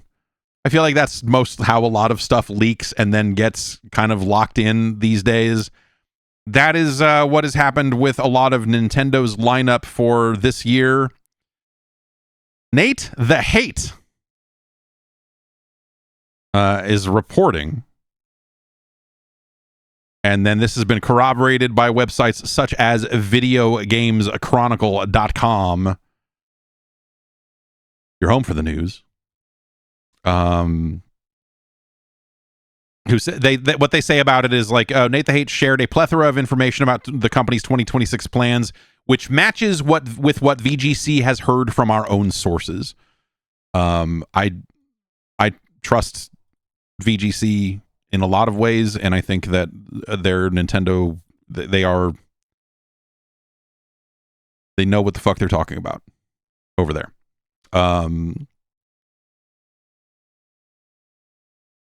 So the quote that I guess from Nate the Hate here is, Star Fox is coming back in summer 2026. We're getting a new Star Fox game in the very near future. I've been told it's a classic style Star Fox game. The visuals are supposed to be very good, and I've heard it does have online multiplayer. That's always the funniest. That's a very funny part. Like when people are talking about leaking a video game, and they say, "I hear it looks good." Yeah. Leakers rarely say, when someone is leaking something to someone who's going to report it, it is rare that they say, "And it looks like total shit." Actually, that's not entirely true. I can think of a situation where someone told me about a game they saw, and their reaction was like, "Yeah, it doesn't look, it looks real bad." But enough about the Wu-Tang Clan. Star Fox. So that would be the first Star Fox game in a very long time. Yeah, VGC notes it's Star Fox Zero for the Wii U. This is interesting to me because I feel like I've had conversations about Star Fox and things like that with people, and I'm wondering where this game is in development and how long it's been in development and all of that stuff, because I think that's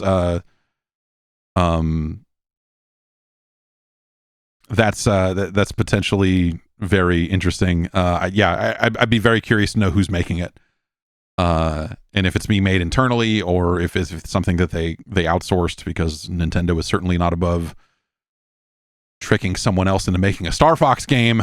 I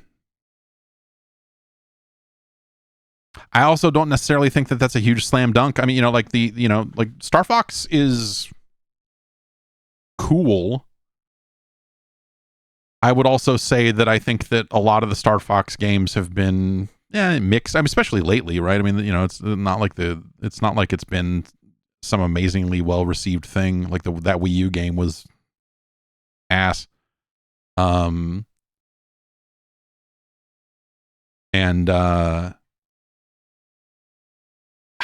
don't know, like at this point enough time has passed that you probably do some kind of weird throwback thing or something, and you try and make a classic Star Fox experience, whatever that means. But I don't know. I think the success of the original Star Fox is largely because that style of graphics was so unheard of at the time, that it was such a mind-blowing thing to look at on a Super Nintendo, that you kind of hand-waved away a lot of the frame rate and gameplay stuff and whatever else, and you're just like, yeah, that's cool.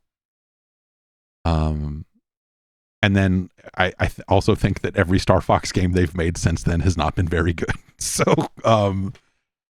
Star Fox 64 was a game you could finish in like an hour, and then you're like, do you want to do another route? I'm like, what is it going to be, like more asteroids this time? Is it going to be like, you're like, no, I fucking don't. Like, what? Play a bunch of split screen multiplayer, I guess.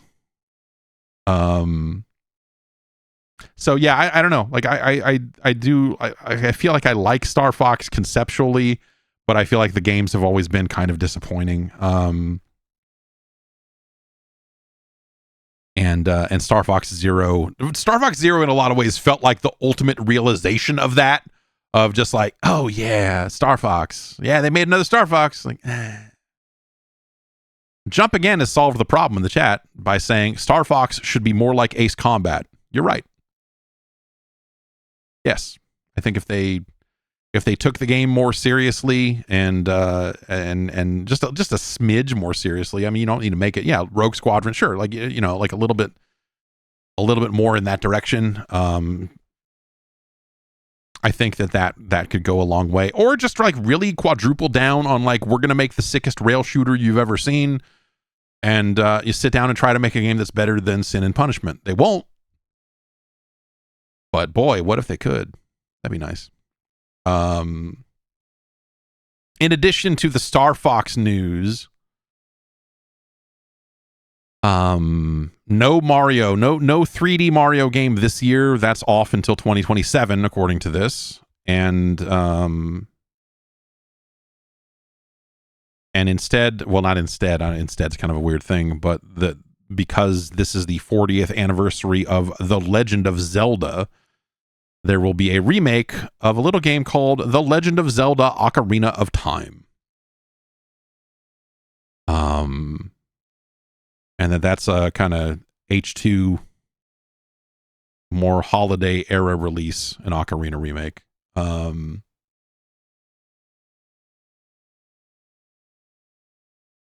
I think that is a good idea. Putting Ocarina out again for this anniversary. I think enough time has passed since the last time they reissued that game on 3DS or whatever.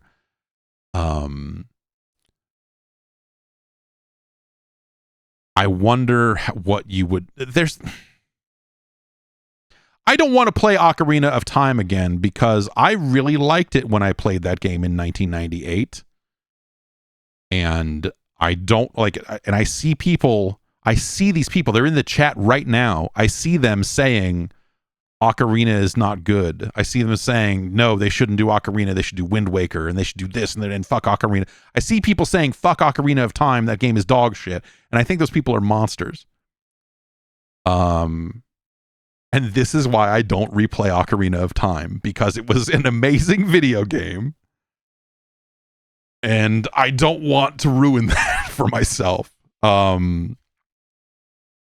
So, but I hear you. There are things about that game that if you wanted to remake it, if you really wanted to remake it, I think there are a lot of things you could do to it to make it a better game by today's standards. There are situations there where you could, improve item management, camera quality. You could make some changes to the controls. If you wanted to make it so you could manually jump over gaps instead of the way you walk up to them and it auto hops over a lot of that stuff. I think that there's a lot of stuff you could do there. 3DS does some of it.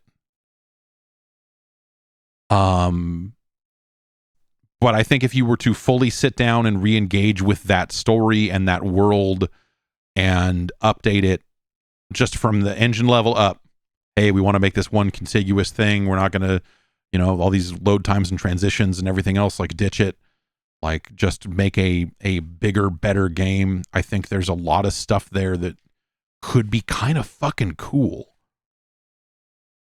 There's also like a dark road they could go down with a remake by saying like, yeah, we took the Breath of the Wild engine and we integrated a bunch of Ocarina stuff into it. And you're like, oh no. Oh God, I'm going to jump out a fucking window. What have you done? You monsters. I also suspect that like, depending on how dramatic, like how heavy touch this is, like if they're gonna retouch Ocarina and really, really, really go to town on it, then maybe this becomes a harder thing. But I do think to me, it seems like one of those relatively obvious things that if you're just putting that game out again and you're going to make it, if you're going to pretty it up or do some minor things to it, you eventually do Majora's Mask as well. There's kind of no reason not to at that point if you're sticking close to the original game. But the more they do to an Ocarina remake, if they really, really, really remade it, then a Majora's Mask remake would be just as much work, and it would actually fucking take too much time and not be worth it because that game's bad. I would be interested in seeing this, but I think I'm only interested in seeing this if they do a ton of work to it.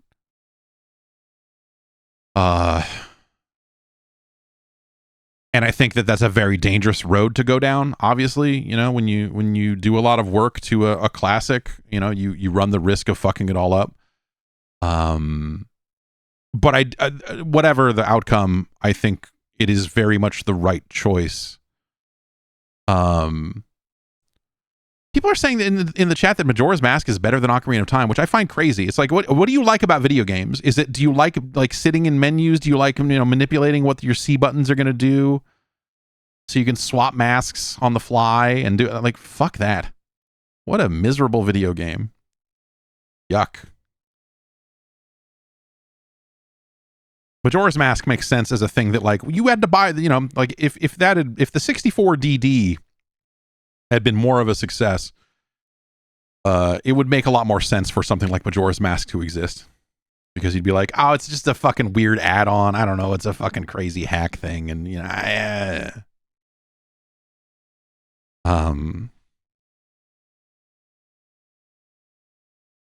don't I at least appreciate the vibes of Majora's Mask are my least favorite part about it, actually. the way that story is told and the 3-day timetable and the moon and the masks and the look of all that stuff, I legit do not like that stuff at all. Like I think that game is fucking gross. Not a fan. But yeah, I don't know. Like that 3DS remake came out in like 2011. They didn't really do all that much to it. You know, they definitely made some meaningful changes. I remember messing with it just enough and going like, I'm good. Like messing with it, going like, oh, these are meaningful improvements. That's kind of cool that they did this, and we're gonna.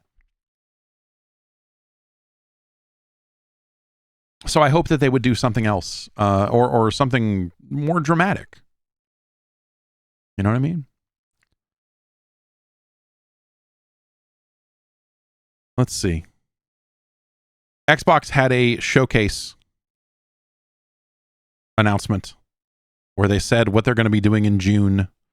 Sunday, June 7th, they will have the Xbox Games Showcase. This is kind of timed to Summer Games Fest, as it traditionally is. They have also announced what the deep dive game immediately after the showcase will be.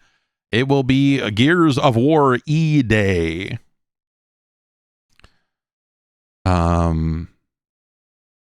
That'll start at 10 a.m. Not really much else to say other than that they're doing it. This is...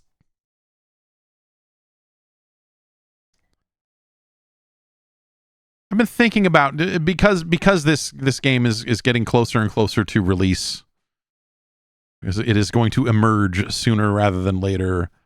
I've been thinking more and more about what it is I liked about Gears of War, and trying to think if that's... We've had this conversation before, but like, do you think there's a growing audience of players that would want to play a cover shooter in 2026? And what does it mean to make a Gears of War game? I think there's a lot of like, just like philosophical things. And this is, I think, part of the problem that Microsoft has had with its games, with its franchises, is I think a lot of this stuff needed freshening up and didn't really get it. And, you know, some of these series, some of these franchises lie dormant just long enough to where the thinking becomes like, oh, we want to get back to basics. Because the last Gears was like a fake open world game, you know?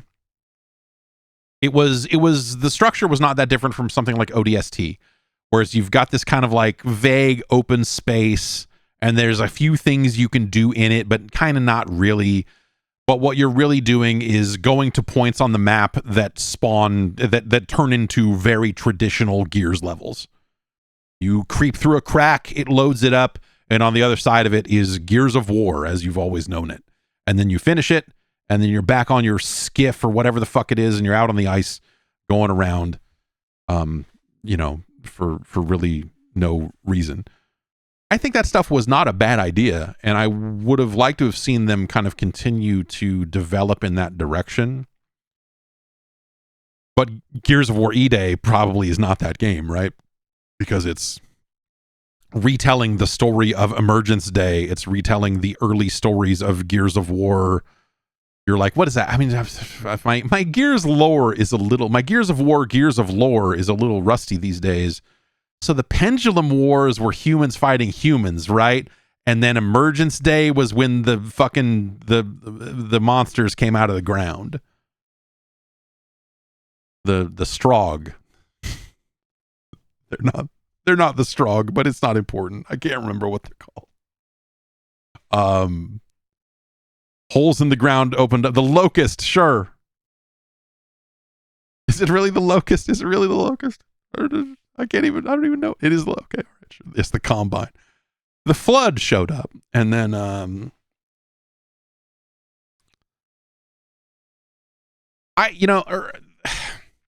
so again, I've spent some time like wrestling with this a little bit and trying to get to the bottom of what is it I like about Gears of War. I think the action is fine. I think the action has maybe it's transitioned from well-worn to out of style to like, maybe I would be interested, like it's been long enough that like, I could play some more Gears of War.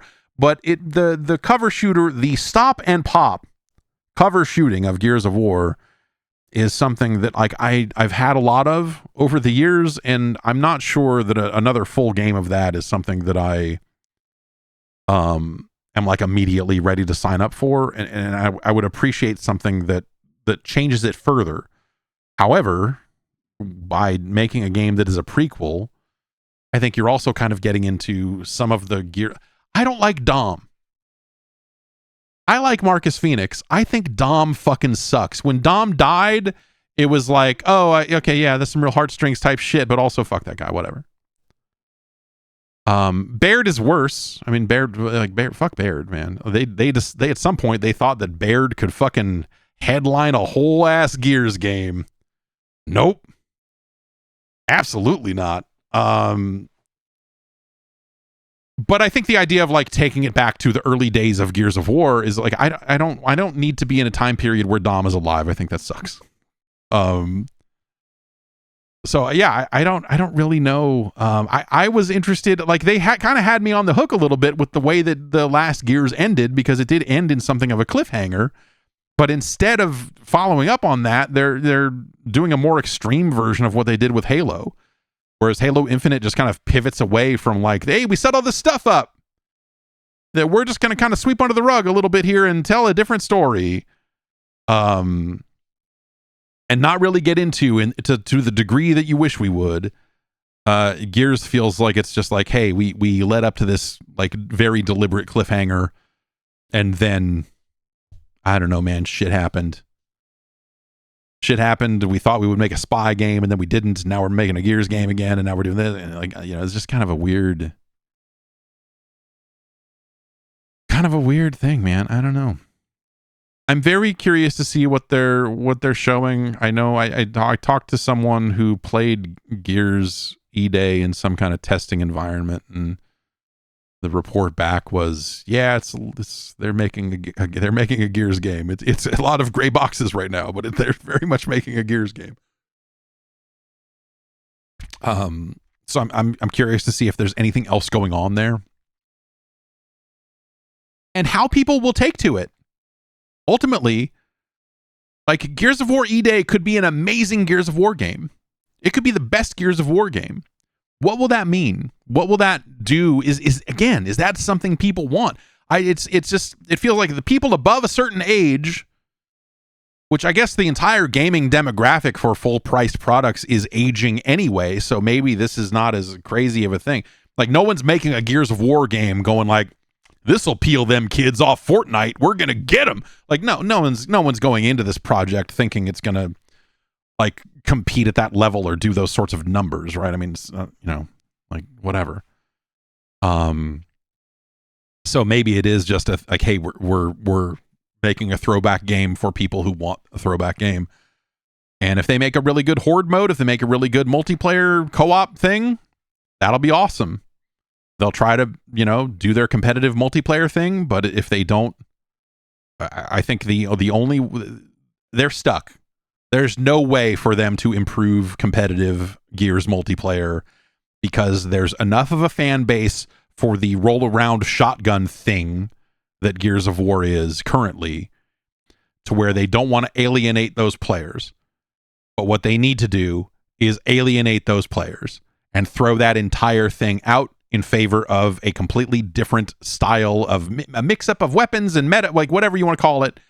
The roll up to dudes, shoot them with shotgun, watch them explode, roll away thing is some of the fucking trashiest garbage I have seen in a competitive, like a mainstream competitive game in a long time. It's fucking terrible. It always has been. It was something that like the first few months, the first like 6 months, let's say, of Gears of War, when it was a competitive multiplayer game, you're like, yeah, this is cool. And then people figured out that that was what you needed to do. And so everyone started doing that. And it never got changed in a dramatic enough fashion. And so that just became what competitive Gears was. And it was like, oh, this is like a fucking fucked up game for assholes. Like, I'm never going to play this again. And every time a new Gears comes out, I load it up and go like, all right, man, let's check it out. And you're like, oh, yeah, okay. This just, people are still doing that. Okay, I'm good. I don't need to ever do this ever again. But they also came up with and popularized the Horde mode. And that co-op gameplay, the way they did that stuff when they, the first couple of years here, I think is fucking awesome. Like that stuff has at times been great. So if they have a game that's a really great co-op mode for people that are still looking for something like that, I think that could be really neat. They've done good work in that department across tons of games. Like the last one was good. That stuff never got bad. Some games it was a little not as good as others, but like they, generally speaking, their co-op shit has been really solid and a lot of fun. And so maybe that's the thing. Maybe that becomes the hook of just like, hey, we want to do this and we want to, we're obviously Gears of War, people have a long history with this, and maybe that's where the true player base lies for that. And it's, because it's not the competitive sickos. Like those people are scum.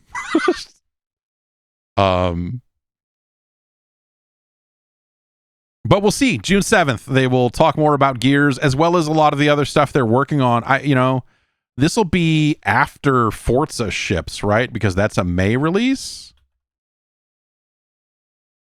Am I right about that? Am I high? Am I on dust? No, that's May 19th. May 19th. Remember the day. And so, yeah, maybe, yes, that's just on Xbox, so maybe they would talk about a PlayStation version of Forza at this thing or something, but generally, as well, and maybe they would talk about DLC for Forza by then, who knows, but yeah, we'd have to kind of see what's up. I guess Fable would presumably be some part of this, right? Because that's still coming this year, right? And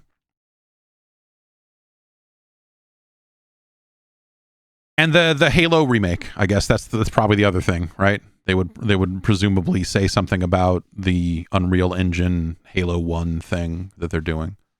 Almost as New Vegas remaster. I'm gonna say Fallout 3 remaster, not New Vegas remaster, but sure. I'm going to say if you were going to shadow drop a game with that thing, a Fallout 3 remaster might be, I would hope would be close enough to be done by now, that maybe you could do something like that. But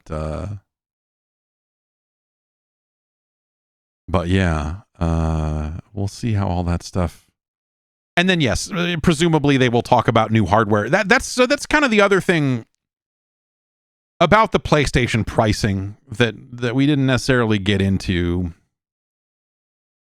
Is hey man, like a lot of the pointers to upcoming console stuff have pointed to like 2027, a little under 2 years from now. Let's assume we're talking about a Q4 release and whatever. And so we're coming up on like a year and a half, somewhere in that zone. In a world where the current consoles just keep getting more and more expensive, how do you market a new device?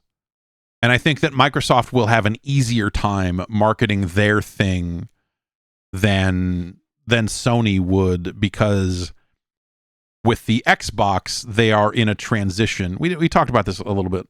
We've touched on this before, but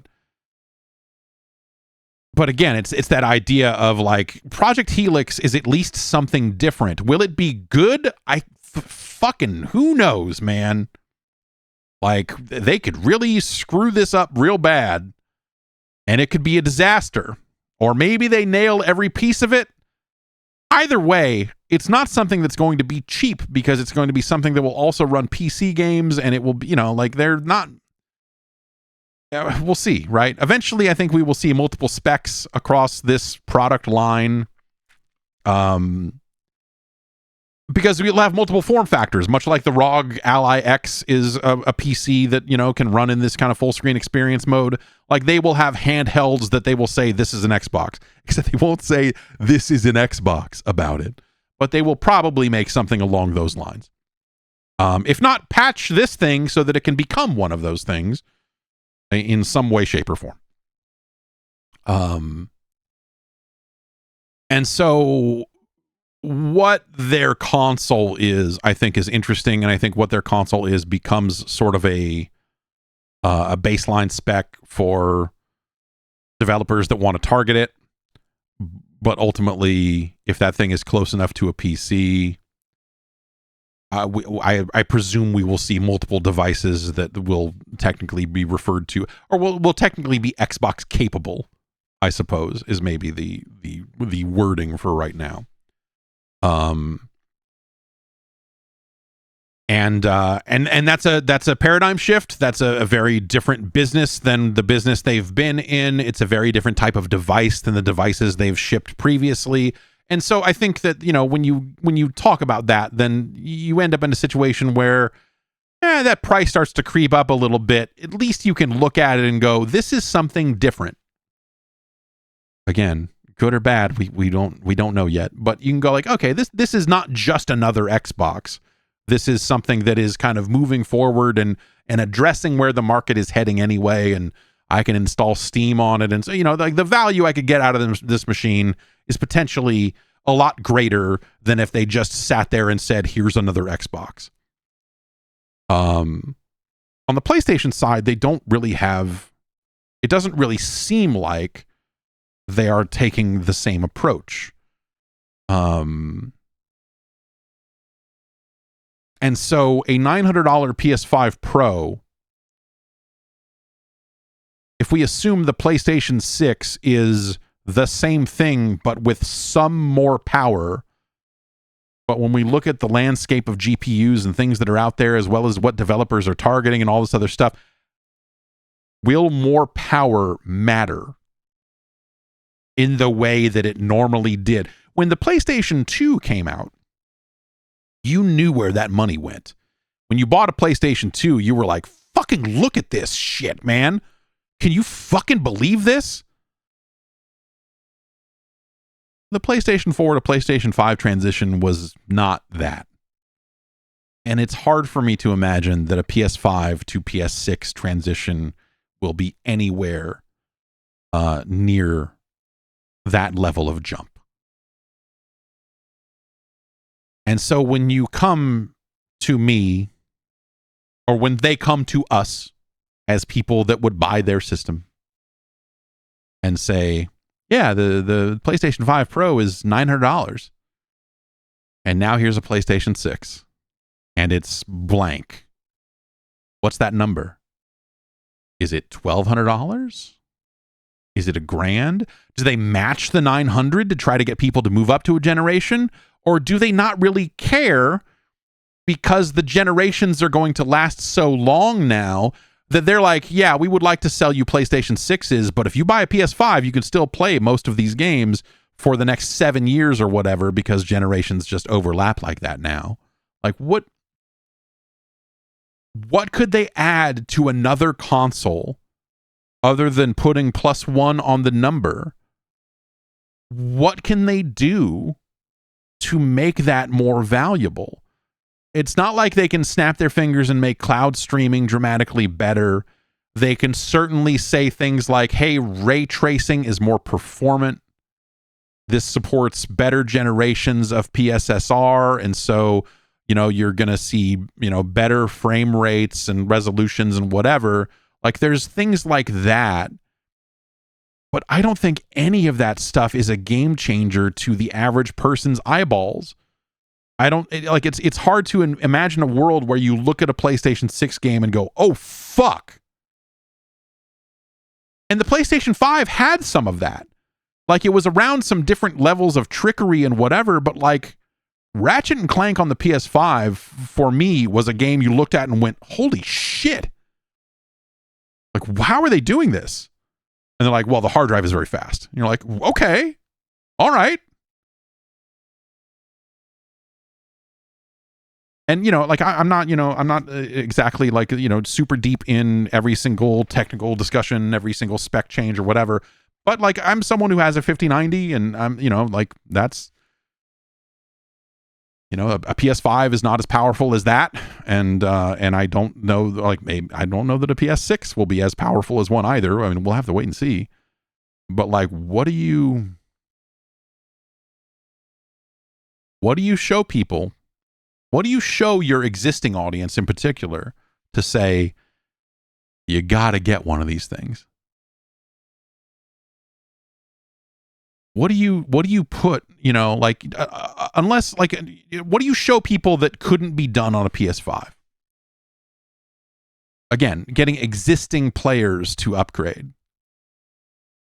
Like, what do you put on there? And is this a world where we do get games that are exclusive to the PlayStation 6 that don't have some PlayStation 5 counterpart?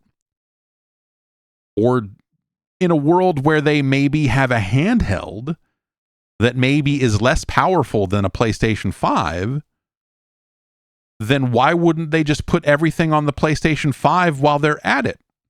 Right? If developers are already going to, and again, this is all unconfirmed rumor type shit that could change on a dime, even if it is true at a certain point, some of those, well, not on a dime. You've spent enough money on R&D, eventually you follow through, right? But that's the part I have trouble getting over. If this ends up being true, where they make 2 SKUs and they make a handheld, and the PlayStation 5 sits between those 2 devices, then every game should come out on the PS5. Unless these 2 devices are doing something so unique that the games simply cannot run there. And so that's where a lot of this stuff breaks down for me, is just like, okay, so how do you get people to upgrade to a PlayStation 6? If someone buys a let's say next week someone goes, because someone in the world will walk into a store next week after the price increase, and they will buy a PlayStation 5 Pro. The sales will not drop to 0. Someone will buy one. You turn around next year, next Christmas, and say, check this shit out. Here's the PS6. After you just spent $900 on a professional PlayStation 5, how does any of this get reconciled? How does any of this make any sense? What does the software, like the burdens you're putting on software developers to sell this thing, I assume, unless there's some left field fucking whacked out shit that you're just like, oh, fuck, I never would have seen this coming, which is kind of, I don't think the current generation took advantage of it fully, but when they were pitching the PS5, the hard drive stuff seemed like something that was going to be a big deal. You know what I mean? And so is there something similar that they could have this time around that you would go, oh, I will take pictures of my ears and send them to you, Mr. Like what is... And again, I'm not a technologist. And so like the things I would pick are things that are so whacked out that it's suddenly, you're not making a backwards compatible machine because you're doing something completely different with it. But if you're just stepping up and saying like, yeah, man, I don't know, we've got a neural processor in this, and so now we can have NPCs that talk to you all shitty. That's not going to do it for people. I don't think that's a seller. I don't think that that's something that they can market. I think that there will be enough negativity around that type of a feature, for starters, that will kind of poison a lot of the sentiment around it. But that's from a fairly vocal contingent of players. But I also think that that's when you see that stuff, it never looks so impressive that I think that the average person would go, oh, I've got to get that.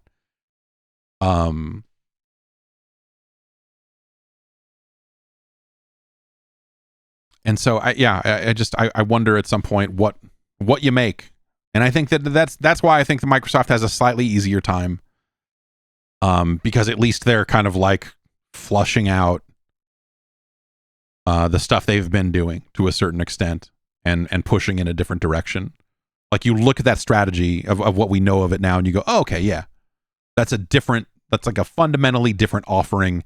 It will dramatically change your business and your subscription services, and all this other stuff will probably have to change around it. And I'm interested to see how that goes with PlayStation 6. I don't I wonder what the upsell turns into there. And to a certain contingent of players, if they just said, hey, it's going to run GTA 6 even better, like maybe that will matter. But eventually that game will come out on PC as well. So it's just strange. Again, man, strange times. Speaking of Xbox, this is an Xbox as a marketing campaign. We did notice that went away. Windows Central got a quote from Microsoft about it that I think is really weird. But like if you remember, they were running this campaign. They were selling stickers, and they were trying to say this is an Xbox, and trying to say all these things are Xboxes. You could get your phone is an Xbox, your TV, that's a fucking Xbox right there. Like, there's a lot of stuff like that, that like we really should have bought those stickers and t-shirts while they were selling them, because everyone knew they were dumb. You're like, it's a really stupid shirt. I should probably buy that immediately. Or I should really get this sticker and put it on my Xbox. I should put this is not an Xbox sticker on my Xbox. Like, clearly this is the solution. Anyway, that whole campaign was awkward, and it was I don't know. I think it felt fine for where they were going, but also like, does it maybe shit on the existing Xbox business a bit? Sure. Was the Xbox business something that was maybe okay to shit on at the time they were doing it? Debatable. Either way, they have retired that marketing campaign and shut down all the pages for it. And whether you thought it made sense or found it to be a relatively ambivalent sort of statement about the way of the current state of affairs over there, either way it's gone. The Windows Central asked for comment about the marketing campaign being retired, and this is the statement they got. Asha, meaning Asha Sharma, who is the new head of gaming and Xbox over at Microsoft. Asha retired This is an Xbox because it didn't feel like Xbox, a Microsoft spokesperson explained. She is personally leading a reset of how we show up as a brand. I think it's kind of, I don't know. Like I think it's a little weird to try to like pin this move on like, new leader came in and said this sucks, and so we're changing it. It's like, I don't know. I feel like probably the majority of people who worked on that campaign still work there. Like, it's not, as much as everyone wanted to blame Sarah Bond for a lot of that marketing campaign, I bet she didn't like fucking die cut the stickers herself and go, here we go, let's sell these on the store. Like a lot of people worked on that stuff.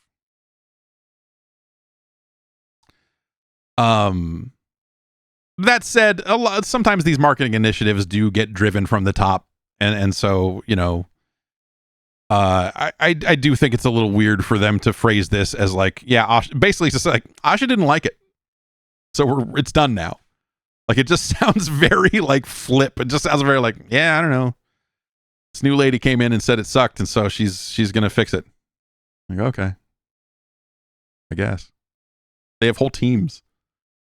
They have whole teams of people that meet on a regular basis to figure out things like marketing and all this other stuff. So I don't know. I guess what I'm saying is, when I look at the situation that Xbox is in and the work they have to do, I feel like the head of Xbox should be busier with different stuff than marketing. And so personally leading a reset of how they show up as a brand is maybe like, I would probably focus on the other stuff. Like making sure developers want to make games for your platform. That's probably time better spent, but I don't know. One of the bright points of virtual reality game development announced that they are shutting down. This game's been running for a very long time and always seemed like a relatively early success story for VR, except for the part where I remember looking at it and going like, I don't know how this thing's monetizing. Rec Room will be shutting down June 1st. And they put out a long statement kind of detailing what that shutdown is going to look like and, when you can buy stuff or not buy stuff or whatever. But Rec Room was a great, silly VR thing. It had some fun paintball type stuff in it. It had some shared spaces and ridiculous props, and you could, do voice chat and just kind of have some like good, silly fun. Over time, it grew into a platform where a lot of users were making their own environments and kind of making their own games and things inside of Rec Room.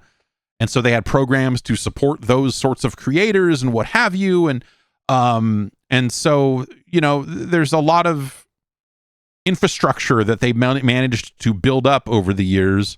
They say over 150 million players played Rec Room over the last decade. Players made over 500 million friends on the platform. In total, players around the world spent a cumulative 68,000 years in Rec Room. The top user created rooms saw over 500 years of playtime each. Despite this what this community built together is incredible and something we'll always be proud of. Even today, millions of people are showing up to spend time in this fun and welcoming place every month. Millions. Despite this popularity, we never quite figured out how to make Rec Room a sustainably profitable business. Our costs always ended up overwhelming the revenue we brought in. We spent a long time trying to find a way to make the numbers work, but with the recent shift in the VR market, along with broader headwinds in gaming, the path to profitability has gotten tough enough that we've made the difficult decision to shut things down. We're making this decision now while we still have the ability to wind things down thoughtfully and do right by the people who built this with us. So it was not an unpopular, not an unpopular VR space or app or game zone or whatever. It was a great early example of that, I think, it's not quite VR chat. Like VR chat VR chat is in some ways a darker experience. Like Rec Room felt like something that really cared about user safety in a different way than VR chat. VR chat cares about user safety. I don't mean to say that that it's a completely lawless frontier, but they have a long list of what the shutdown looks like because they do have people that are paying for monthly subscriptions for like Rec Room Plus and stuff. So when those get shut down and when players get refunds and whatever else. But basically, as of June 1st, it will be gone. Right now, you cannot create new accounts. You can't add friends. You can't, so they're not like taking any new players. They're discounting content in the stores by 80%. As of May 1st, you won't be able to purchase any tokens or anything like that again. You won't be able to redeem gift cards after May 1st and all of that. So they kind of have their 2-month plan for shutting it down. This sucks, man. Rec Room to me was one of the brightest spots in VR back then. But I remember even at the time, even as Rec Room started to blow up and as people started to take notice of just how good it was completely free. And it never felt like I remember the last time I checked it out, they seemed like they were trying to push subscriptions and some of this other stuff, and they had expanded into more of a user generated content sort of thing along the way. But it never, I agree with their perspective on this to say they never figured out how to turn it into a sustainably profitable business. Like that's kind of how I felt back then. It was just like, this is amazing. But like at that time you looked at it and said, this is amazing. Oculus should buy this. PlayStation should, like someone who is running a VR ecosystem should buy this because it was that good. And for whatever reason that didn't happen. I assume there had to have been interest over the years to sell it, and maybe they just decided that they didn't want to, or maybe people came and kicked the tires on it and realized like, oh, there's no way to make this thing make money. But I would say like, dude, Like, that's the sort of stuff that sells headsets. Rec Room, like, you know, like word of mouth on Rec Room, I'm sure has sold more than one VR headset over the years. Because again, it was one of the brightest points in VR at that time. It felt like a crazy space for all of this different stuff. And you're like, wow, it seems like a lot of things are possible here. Not just, hey, we made a first person shooter, not just this, like not just that, but again, I find it very believable that they had trouble making it profitable.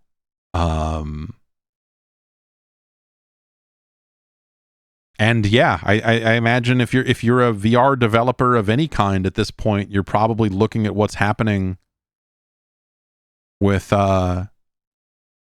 with Facebook laying off a ton of VR related developers and studios and shutting down studios and businesses and everything else.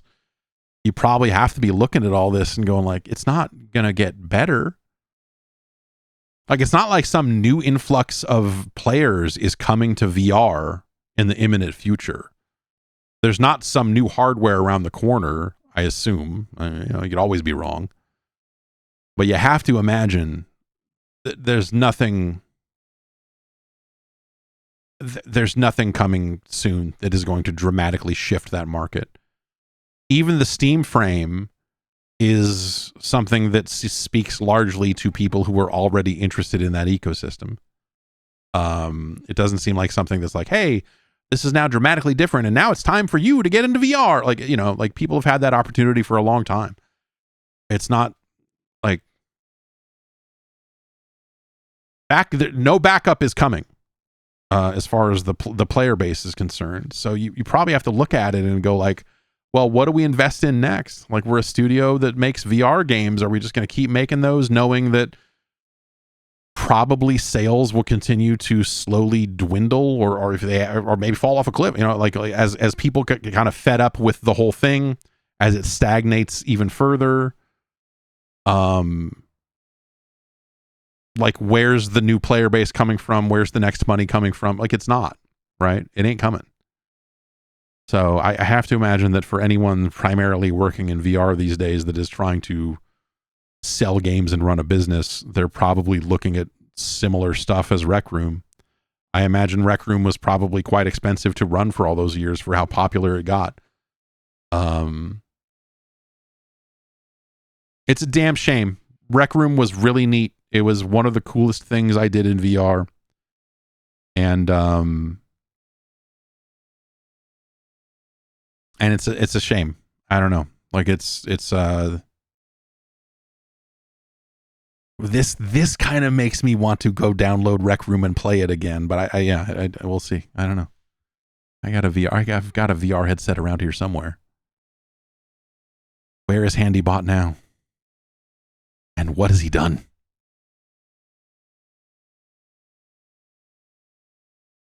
$2K has made some shifts and changes to its Battle Pass system. They've referred to it as the Ringside Pass. And they were criticized for basically turning a straightforward DLC thing into a bunch of Battle Pass stuff. They are not removing battle passes from the game entirely, but this is a situation where they've always sold season passes and DLC and things for the game, but they would sell characters, and you would pay the money for the characters, and you would get the characters. You're like, I want some new wrestlers. And they're like, great, season 2 has 4 more wrestlers for you. And you would go, bet. And you would give them some money, and that would be that. They changed that to instead make it more like a battle pass system where you would have to play a ton of the game in order to level up through the battle pass on its premium track and then eventually unlock the same characters that you would just get for the purchase before. This angered people. Rightfully so, I think. It's an interesting, like, there's nuance here, right? Because what they did is they made their game like a lot of other games. they said, oh, we're going to do more like a battle pass thing. The thing is, you can't just flip a switch on that and expect to like, oh yeah, this thing that we used to just sell you straight up, now you gotta buy it. You still have to pay us for it, but then also you have to earn a lot of XP. And we'll sell you XP if you want it. If you want to just buy tiers on the pass and be done with it, hooray! You can double dip and pay us twice. That sucks. It's a shitty transition. So what they're doing, I mean, they're doing a handful of things to try to like. There's like a make good wrapped up in this, but the big transition here for them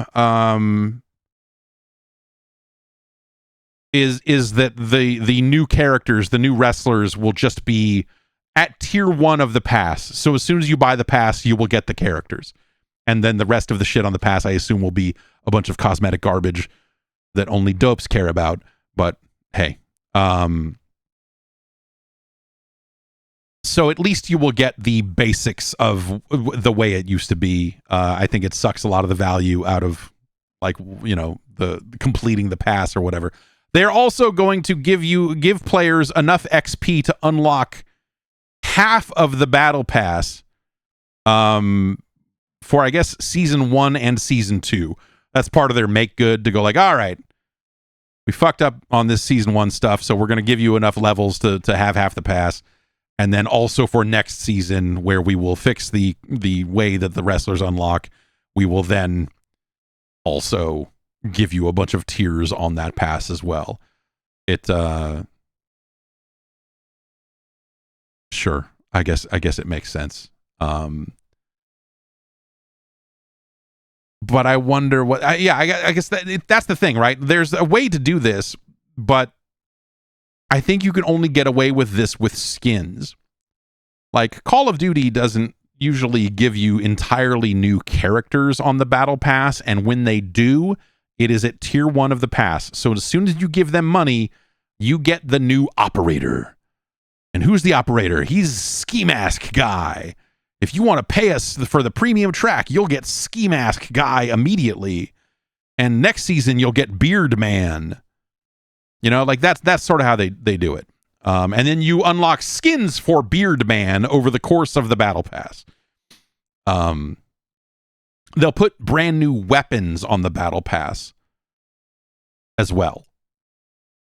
So new guns, which, you know, it's hard. The fighting games typically don't do this. When they do when Capcom does a fight pass or something like that, it is separate from acquiring characters, because characters play differently and are fundamental additions to the game. And it is kind of the, like, adding new wrestlers to a wrestling game is like adding new characters. It isn't, I think in some ways, kind of like adding new guns. So, you know, in some ways, I think the way Activision puts guns on the battle pass is maybe kind of fucked as well. But it's the sort of thing that is so fundamental to the game that it is a trashy way to handle it. It's a bad way. It is a somewhat exploitative way to build your battle pass. So I don't know. This is the right thing for them to do. I think a better thing for them to do would be to not have done this. I don't think that every game needs to have a battle pass. I think it's kind of, it's clear that the way that they handled this, the way that they rolled this out before complaints forced them to change, to me is a pretty clear indicator that this is not something that they should be doing in the first place. Like, these games are already extremely fucking expensive. Like, it's not like the WWE games are like $30, you know, like, it's full price. And then if you want to buy all these battle passes up front and all this other shit, they sell versions of this game that are like $150 or more. You know, I feel like if I am loyal to you and your franchise to that degree up front, where I am saying, yes, I want this thing, just give those players the fucking thing, man. They're already, like, they're wailing out up front. They are wailing the fuck out. Like, do you really want? And the answer is yes, they do want more money out of these people. They will always want more money out of these people. It's, you know, you wouldn't do this if you weren't trying to make more money on your game. Like I don't think that you would find a lot of players or a lot of developers that would go like, no, we added a battle pass to our game because it's just more fun to have a controlled drip feed of unlockables. That means you're always working towards something. It's like Call of Duty at that point or whatever. But I not a great way to go. I think that it's a mistake for them to do that. I'll be interested to see what they do next year, though I do not have a ton of faith in them. I bet that they do the exact same thing next year. They'll know to put the wrestlers up front in the passes or whatever and not make this particular mistake again. But I have to imagine that they do not back away from the concept of these passes entirely. Because if even a small percentage of players buys tiers on the battle pass, then hey, they used to have a paid cheat that would just unlock everything, and maybe that, I don't know, like they don't have that anymore because now you just buy tiers on the battle pass. But it used to be a situation where you would buy the fucking big unlock thing, and it would unlock everything without you having to play all the dumb modes. But then, of course, that backs into a larger conversation of if you're paying money to accelerate your progress so that you don't have to play the dumb modes, why are you buying this game in the first place? It's convenient for me, someone who wants to look at the character select screen and shake my head at some of these guys. But as a like an actual like thing that you're selling to real people, I think that's really crazy.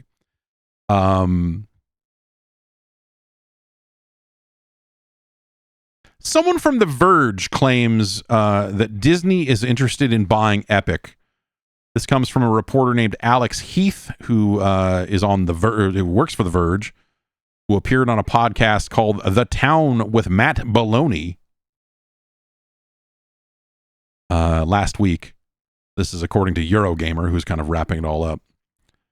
But his statement is, I know for a fact that there are senior executives in Disney who want them to buy Epic and are just waiting for that moment.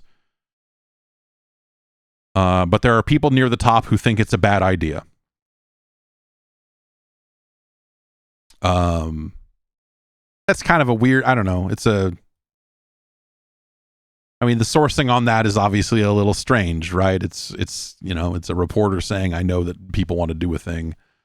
And Epic is not a public company, so it's not like something that would be a stock thing or whatever. But I think that there's potential synergies here. Like a lot of the game sites that have reported on this, I think focus a lot on, oh yeah, Fortnite's like the metaverse that works. It makes, if Disney could own it, they could do all kinds of stuff. And like, sure, but it's Unreal Engine. It's Unreal Engine's role in film production that is the thing that a company like Disney would probably get the most out of. And so like the idea of like they could put more Star Wars into Fortnite, like, yeah, sure they could, but that's not the thing. That's not the thing that Disney would get the most money out of. It would be owning that technology and licensing that technology to non-Disney companies and all of this other stuff. And their interest in the games, I think, would be, I mean, Disney has had a games division for longer than most of you have been alive, right? It's just a factor of like, what is that games division?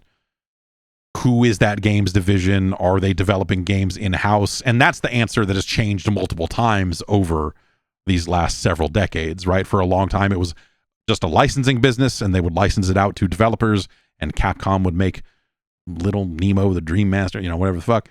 And then Disney would say, we're going to make our own shit. And then they would go, we don't want to do this anymore. And they would sell it all. And then just back and forth, right? Currently, most of Disney is a licensing organization, but I feel like I always wonder if they're on the verge of just like building studios again. It's always hard to say when it comes to that stuff, but I feel like we're due for another round on the cycle of building studios and then getting rid of them again or whatever. buying Epic would give them an inroad into a lot of that stuff, whatever is Epic is even capable of at this point. But again, I think that it's probably more of the I feel like any significant interest with Disney buying Epic, which they've already made investments there. It's not something that, they have zero piece of as it stands. But I have to imagine that the leading interest there would be the tech, and specifically how that tech enables them to make a lot of movies. And that probably matters to them. I think that that's the sort of thing that if that were to go down and they were to buy it mostly for the tech as it stands for film production and television production, I think that would be devastating long term to game development as we currently know it, because there are still so many developers that make games on the Unreal Engine. And so if Disney were to not nurture that, and if they were to buy it and go all in on the film and production stuff, and then over time, let's say, the game-focused part of the UE business rots because they're not focusing on it, because they only care about, like, oh man, we're going to make 9 more Star Wars movies one of these days, and we're going to make them all on a green screen because UE6 is just going to drop all these assets in behind all these people. Like, that seems like it could be, let's say, low-key catastrophic to the video game business. I'd be curious to see. I mean, that would open up opportunities for other engine developers. I don't think Unity is in a position to really take advantage of it, because Unity has fucked themselves over so many times at this point. Like, there's only so many rakes a company can step on, right? Unity has found all of them along the way.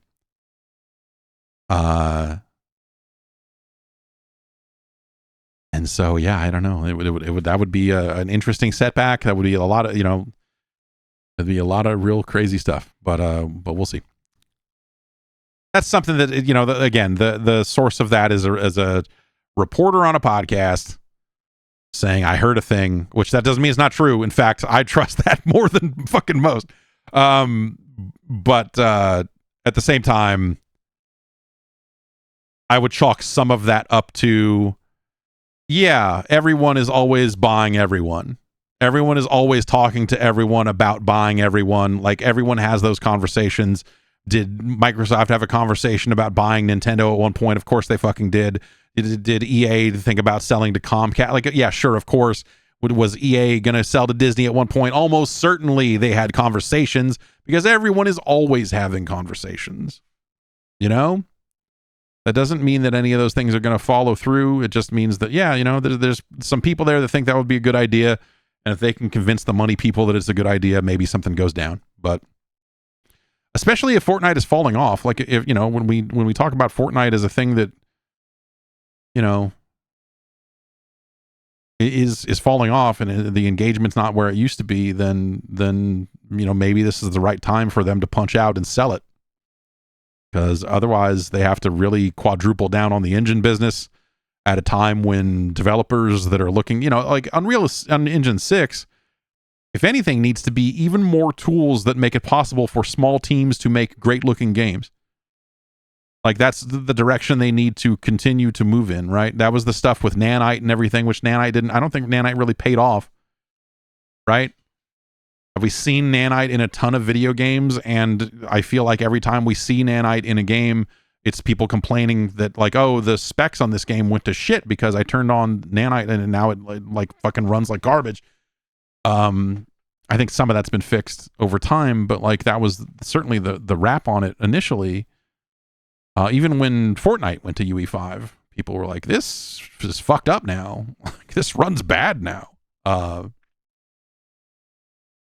So at a time when people are not necessarily looking to upgrade their technology because all of it costs 2 arms and both legs and whatever else you got, or fucking run your fucking pockets type shit, it's just hard to, how do you continue to fucking to push in that direction and all of that. So like they've said, hey, we're working on Unreal Engine 6. I would hope that Unreal Engine 6 would be something that anything on the tools side is focused on getting small teams, getting better results out of small teams, and better optimization for lower end devices and all of that other stuff to help make that easier. But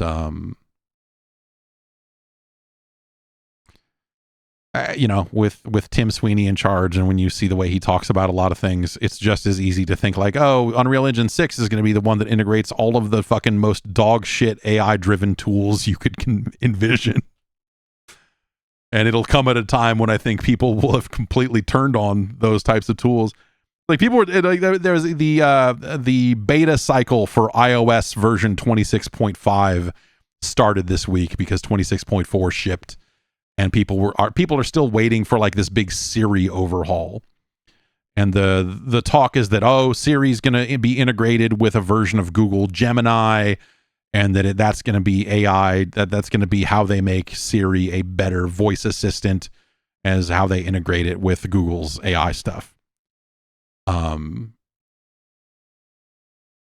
it wasn't in the first beta here for 26.5, so now people are like, well, probably they'll wait until iOS 27 comes out for that integration. And that'll be like September or something with the cycles that they tend to be on for their firmwares. But like, dude, by the time we get to September, are people even going to fucking want that shit? Like a lot of people don't want that shit now. Like Apple almost seems like they're in the best spot imaginable because they haven't fucking thrown all of their fucking time and effort. I mean, they've thrown a lot of time and effort, and people have left the company and all, it's not gone well for them to hear it told. But like they have not rolled a bunch of fucking trash onto the phones. Like they put out the Apple Intelligence stuff, which has like a dumb fucking photo generator or photo editor and a fucking, do you want to make an animated version of a person in your contacts list? You can. Yay. But like they're almost gonna pull it off. Like we'll see. I mean, how long this shit takes to fucking burst and whatever else. But like, it's almost the better move for Apple at this point is to just fucking wait it out and then give a triumphant press conference where they go, yeah, we just fucking didn't do that shit in the first place. So fuck it. You don't want it anyway. It's fucking trash. Here's what the phone does now. Better camera. I don't know. Anyway, that's the news.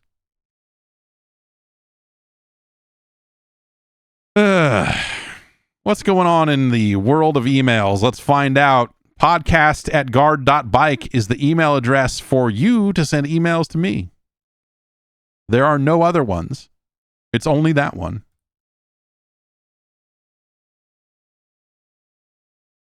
Tobias from Denmark writes in and says, it seems like every once in a while a new game comes out and gains a fan base that is intolerable, aggressive, or straight up antagonistic, with Crimson Desert being the latest one. What gives? What makes a game more susceptible to get weird nerds to rally behind it? What is the common denominator? I don't know. The Crimson Desert thing seems a little strange to me, and I don't think that there's like a I don't really know that there's a common denominator there, but like the way that people backed Crimson Desert felt a little strange to me, and some people are loving that game. Like I don't like whatever. I know like reviews were maybe a little bit mixed and all of that.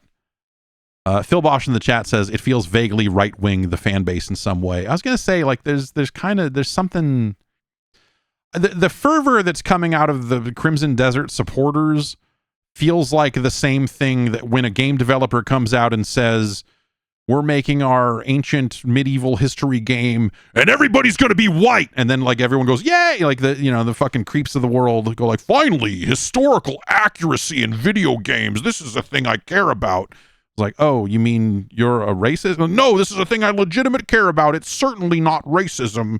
Brr. Like it feels like something similar to that, but not quite the same and not for the same reasons or maybe not. I don't know. I didn't play enough Crimson Desert to know. I just played enough of it to know that I don't like it. And so I don't know. Like you see some of that type of stuff, and I think that stuff is a little weird.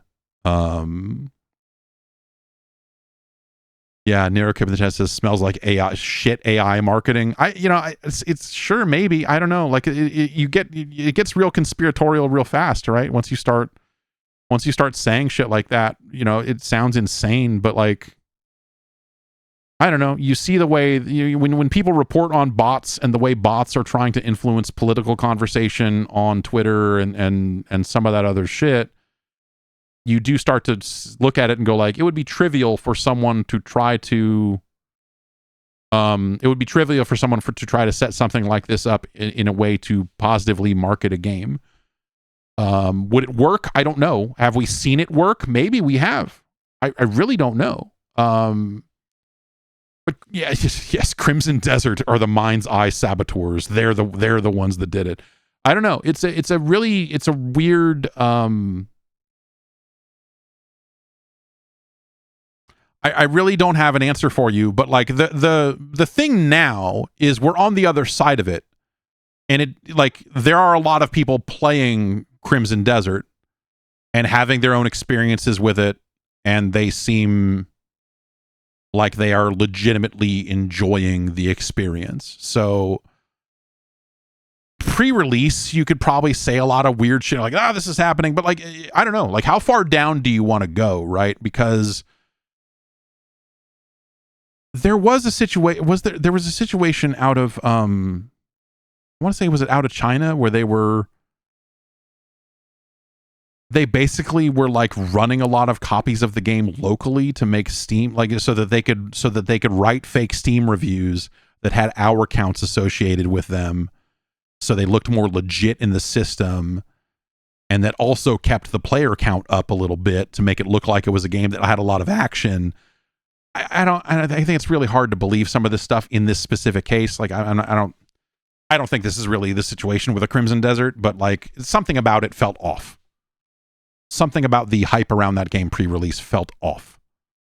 And so I can't sit here. I'm certainly not going to sit here and say, oh, there's definitely this happening and this has to be this and it's clearly fake and it's this and that. But I think that like if we've proven one thing over the last 10 years, it's that video game players are very easy to manipulate. Video game fans online, apparently it's very easy to turn them into fucking reactionaries. It's very easy to turn them into a hate mob. And that is a test that they went on to prove it with people who played video games and then rolled it out to the rest of society. And here we are. And so manipulating sentiment and figuring out, how to game sentiment analysis algorithms and trying to find ways to game all of that stuff. It's never been easier to deploy a fucking network of fucking bots onto social media and try to influence conversation around a thing. The level of success you'll have is not guaranteed, but obviously we saw back in 2014 or 2015 or whatever that like it was not impossible with the technology of that day, and now the technology is significantly further along to do that sort of work. But like it's hard, like a lot of it just seems very tinfoil hat-ish.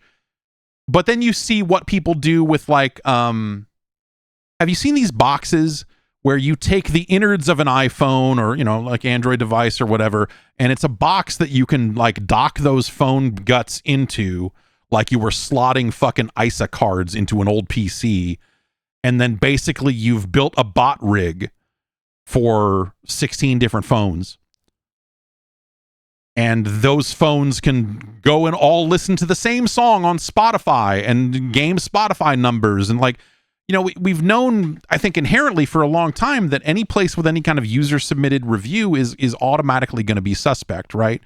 Because you don't know who those people are. We've seen Amazon ratings. We've seen that it's impossible to, like, there are some products and services. I was talking about that fucking gum. Was that last week? That, like, there are just products you cannot Google anymore because they are so blanketed with fake reviews and fake websites and all this other stuff that say, this gum's amazing, that you simply cannot get any legitimate fucking discourse about some of these products anymore to find out if they are actually good or not. And so once you go down those rabbit holes and end up there, like, it's really, like, it's impossible to fucking know what's legit and what's not on some of these fronts. And, AI has some telltale tells in some circumstances. When you look at generated images and you look at, someone's, like, a fake user profile, like, you can sniff out a lot of it. But some of that shit's going to get through, whether it's by virtue of no one checking it that closely or just kind of whatever. Like, I guarantee at some point on Threads or Blue Sky somewhere, I'm sure I have fucking replied to a fucking bot. It has to have happened, right? Statistically. I'm sure that some bot said some shit to me and I clapped back at it. Must have, right? So what the fuck, man? Like, how do you, how do you fucking tell when that shit's going down and the levels at which all of these different things can be manipulated and what have you? It's very easy to imagine a scenario where someone putting a game out is like, okay, we're going to find a way to create what looks like an organic groundswell of support for this game. We're going to do it this way, and this way. It's going to be combined with some previews that will go up at select websites, and we'll find ways to, show the game to these people to make sure that they see the right parts of it, so we can kind of control some of the messaging around that. Like, it's very easy to envision a scenario where all of that stuff is doable. Like, I don't, and I don't know how to combat that. I don't know what again, like, it's permeated so many different aspects of our lives at this point. It's really difficult to take much of anything at face value anymore. And, and there have been stuff. I heard from someone a story about some paid reviews years ago, and maybe I should get him on here and see if maybe I'll try to see if maybe we can, if that's a story that can be told a little more directly, a little more publicly over the years. But, like, companies are always looking for an edge. And if they can't make a better product, they'll find ways to market it better than the other guys. That's the goal, right? That's a tale as old as time. A lower quality product that gets marketed better and ends up being the successful, thing in the marketplace, right?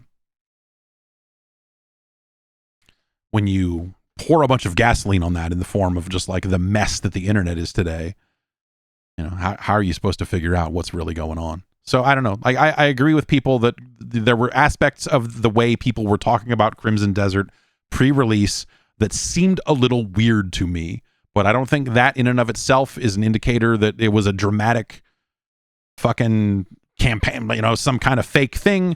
And also, the game is out and there are people who seem to legitimately like it. And so at the end of the day, it's not like the thing came out and 100% of players were like, this is dog shit. What the fuck? Like, there's a mix, right? And so you have to kind of, like, look at that and go, like, it's probably fine. I played enough of that game to go, like, I don't think this game's very good, but I think I see why some people would want to suffer through some of this bullshit and just play it and probably dig it in a variety of ways. So, there's still a lot of people playing it. I don't think there's anything super untoward happening there. So so whatever, right? But yeah, the common denominator of that, as Tobias wants to know, it's hard to really say. I think that you see a lot of really strange You see a lot of really fucking strange fucking things go on around games these days and the way the games get talked about. We talked about the way that no game seems to survive in the conversation for longer than a month. Games really come and go. It's only those games that are multiplayer games that are getting patch notes and whatever else that you see a lot of, kind of ongoing conversation about. And it's why the marathon thing was always so weird. It's because people were so dramatically shitting on that game pre-release.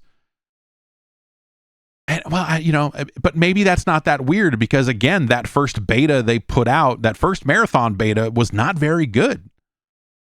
Like you played it and went like, "Oh, buddy, you guys are fucked." And they managed to turn it around. Like that's the exciting thing about it. But you've got people on all sides of that conversation, right? That are like there's any conspiracy you want to build around that, you can try to. I don't think any of them happened. I don't think there's any real conspiracy here. But you've got people now that are like, clearly Sony is paying for all of these big reviews because this game's bullshit. They knew that after they couldn't afford another Concord. So they're clearly paying people for this and that and this.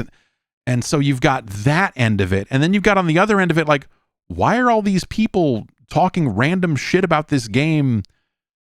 It just like, it doesn't like, why would you waste so much time doing this? And what makes sense? Like, why? It's, and you've got just enough blood in the water around the art stuff to give people something to try to latch onto, though that situation sounds like it was resolved completely amicably. And some changes were made to the game in the wake of that. And, there's just a lot of real fucking weird stuff. And I don't know, man. None of this is worth it. None of this is worth this level of discourse. Like none of it. So it's just, I don't know. It's a really fucking strange scenario where I think you've got people, and I don't think these people fucking play games. I just don't think these people fucking play games. You've got people that have become just like commentators for commentary's sake, and they just like want to like start. I don't know. Like it's easier for them to say this game is fucking terrible garbage and whatever else, and they're trying to build engagement around that. And I don't know, man. It's a fucking real weird. It's just a real fucking weird situation. Let's take one more. Andrew in Seattle writes in, my friend took his kid to an arcade where said kid proceeded to encounter a Mr. Do cabinet, to which the kid exclaimed, "This clown is not Dig Dug." I turned to one of the most foremost scientists in the field and ask you to settle this for academic record. Is that clown Dig Dug? Fuck no. Mr. Do is a wholly unique concept and experience. It has nothing. Taizo Hori can eat a dick. No. Dig Dug is a great game. I mean, if we're being real about it, I mean, a lot of games of that era were obviously derivative of other games. Pac-Man set off a cottage industry of other random shitty maze games. Not all of them were shitty. Ladybug was fine, and Mousetrap is fun. There's neat stuff that come out of some of those clones, as they called them then. Galaxian, obviously, there's talk about cottage industries. Developers just took Galaxian hardware and made a zillion ROM hacks and made their own games on top of it and shipped them out. Like SNK, one of SNK's earliest games, Univor S, whatever it is. Like that's I believe that's just fucking Galaxian hardware. So Dig Dug is a very different game, obviously, from Mr. Do. But they do both involve digging tunnels underground. And, you drop apples instead of rocks. But that's where it stops. Dig Dug pumps his enemies up and does not have to collect fruit.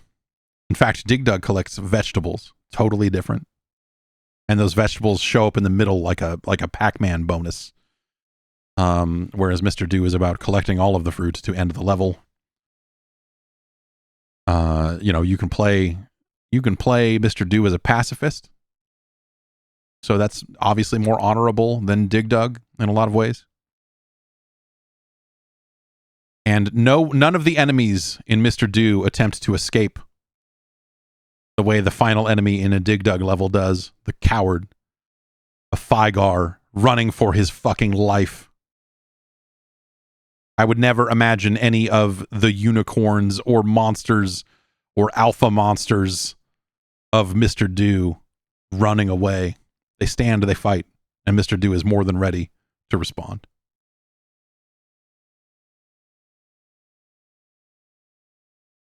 Dig Dug is probably a better game.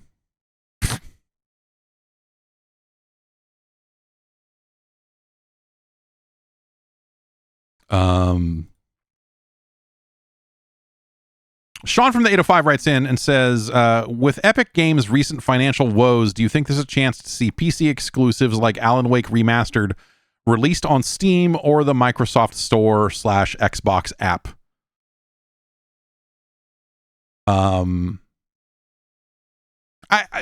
There's always a chance of that, right? But I think that like they still want to build their store up. I think they still view that store as something that they care about and want to grow. And so unless they plan to walk away from that completely, I would not. I just don't think that there's. I don't think that there's enough money in that for it to matter one way or the other. So I guess I would see them just continuing to do it that way. Now you do end up in a situation with the Xbox app. You mentioned the Microsoft Store, like Steam. I think specifically it would be kind of hard to see that happening. But like the Xbox app, I actually could see that happening. Well, I don't know, maybe, you know, if they felt like the store was just not growing the way they wanted it to, I could see that being a move they wanted to make, because like those games are already for sale on Xbox in some cases. And so that became kind of the weird thing about Xbox Play Anywhere and what does it mean for a device to be an Xbox? Like that was the thing they actually, you know, Fortnite is available on the Xbox Store without you having to download you can play Fortnite on your PC without downloading the Epic client because it is just in the Xbox Store. And that's a result of them having the Fortnite crew. But like if you're an Xbox Game Pass Ultimate subscriber, you get their monthly subscription to Fortnite, the Fortnite crew thing. And so for that all to work, they launched Fortnite in the store. I feel like once you've crossed that bridge and you've put Fortnite in that store, why not put the rest? Why not just put your other published games in that store too, and sell it everywhere you can? That's yeah, I don't know. That's my thought on the thing. Is if it's sort of like Call of Duty. If Call of Duty is going to be multi-platform, everything should be multi-platform. If Fortnite's going to be on the Xbox app, you might as well just put everything on there. Sell the games where you can, you know? But also, like, the amount of money they would probably... Like, if they said, like, Alan Wake Remastered is coming to the Xbox Store, like, how many copies did that sell? Is it something they even really care about? To the degree that they're like, we got to get this, we got to do this work, we got to make this happen. Like, probably not.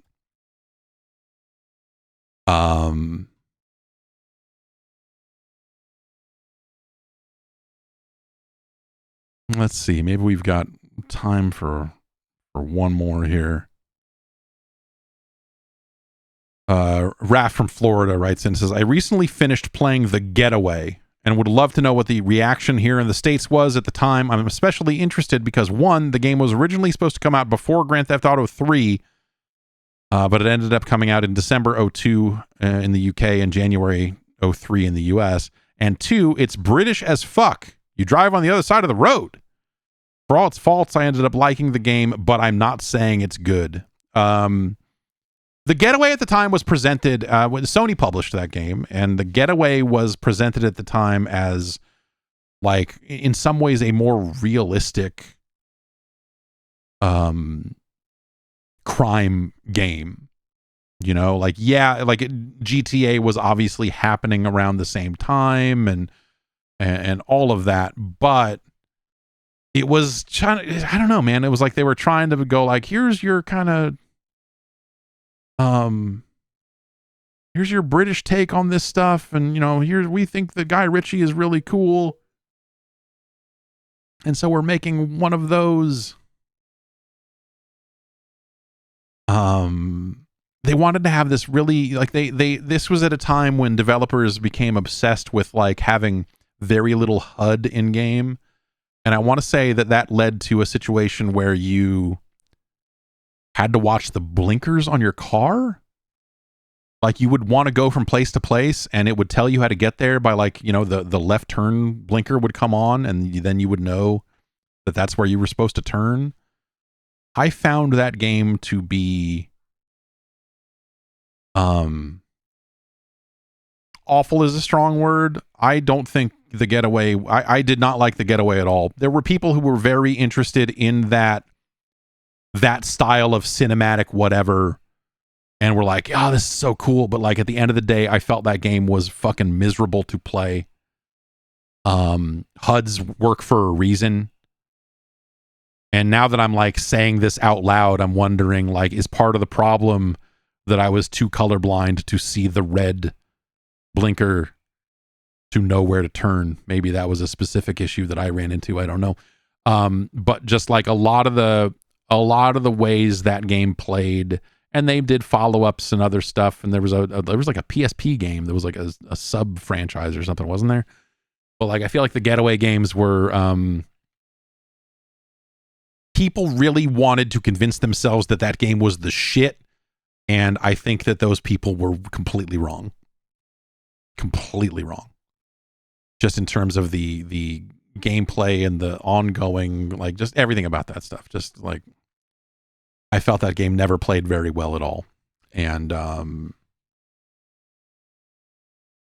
yeah. Was the VR game also set in the Getaway universe? Because they did that. It was almost like that mini game collection, right?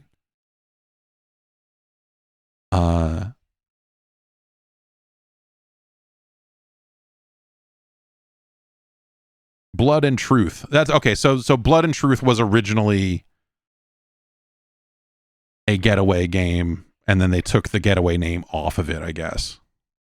That thing was very silly. That was the game I was playing at E3, and when I pulled my headset off and turned around, Kanye West was behind me with Jeff Keighley. And I was like, what the fuck?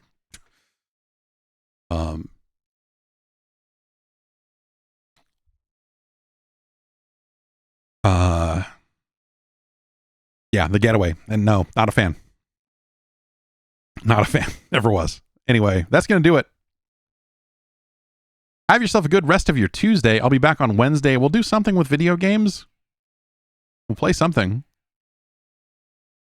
And of course, I'll be back on Friday to rank some 8-bit Nintendo games. So come back around for that. And we'll be here next week with another edition of the podcast. Thanks to everyone for supporting the show. Head over to jeff.zone for more information about the Patreon and how you can get an ad-free version of this show. You get a bonus podcast every Wednesday and more. And I will take care on my end as well. And I will see you in the morning. Have a good one. Bye.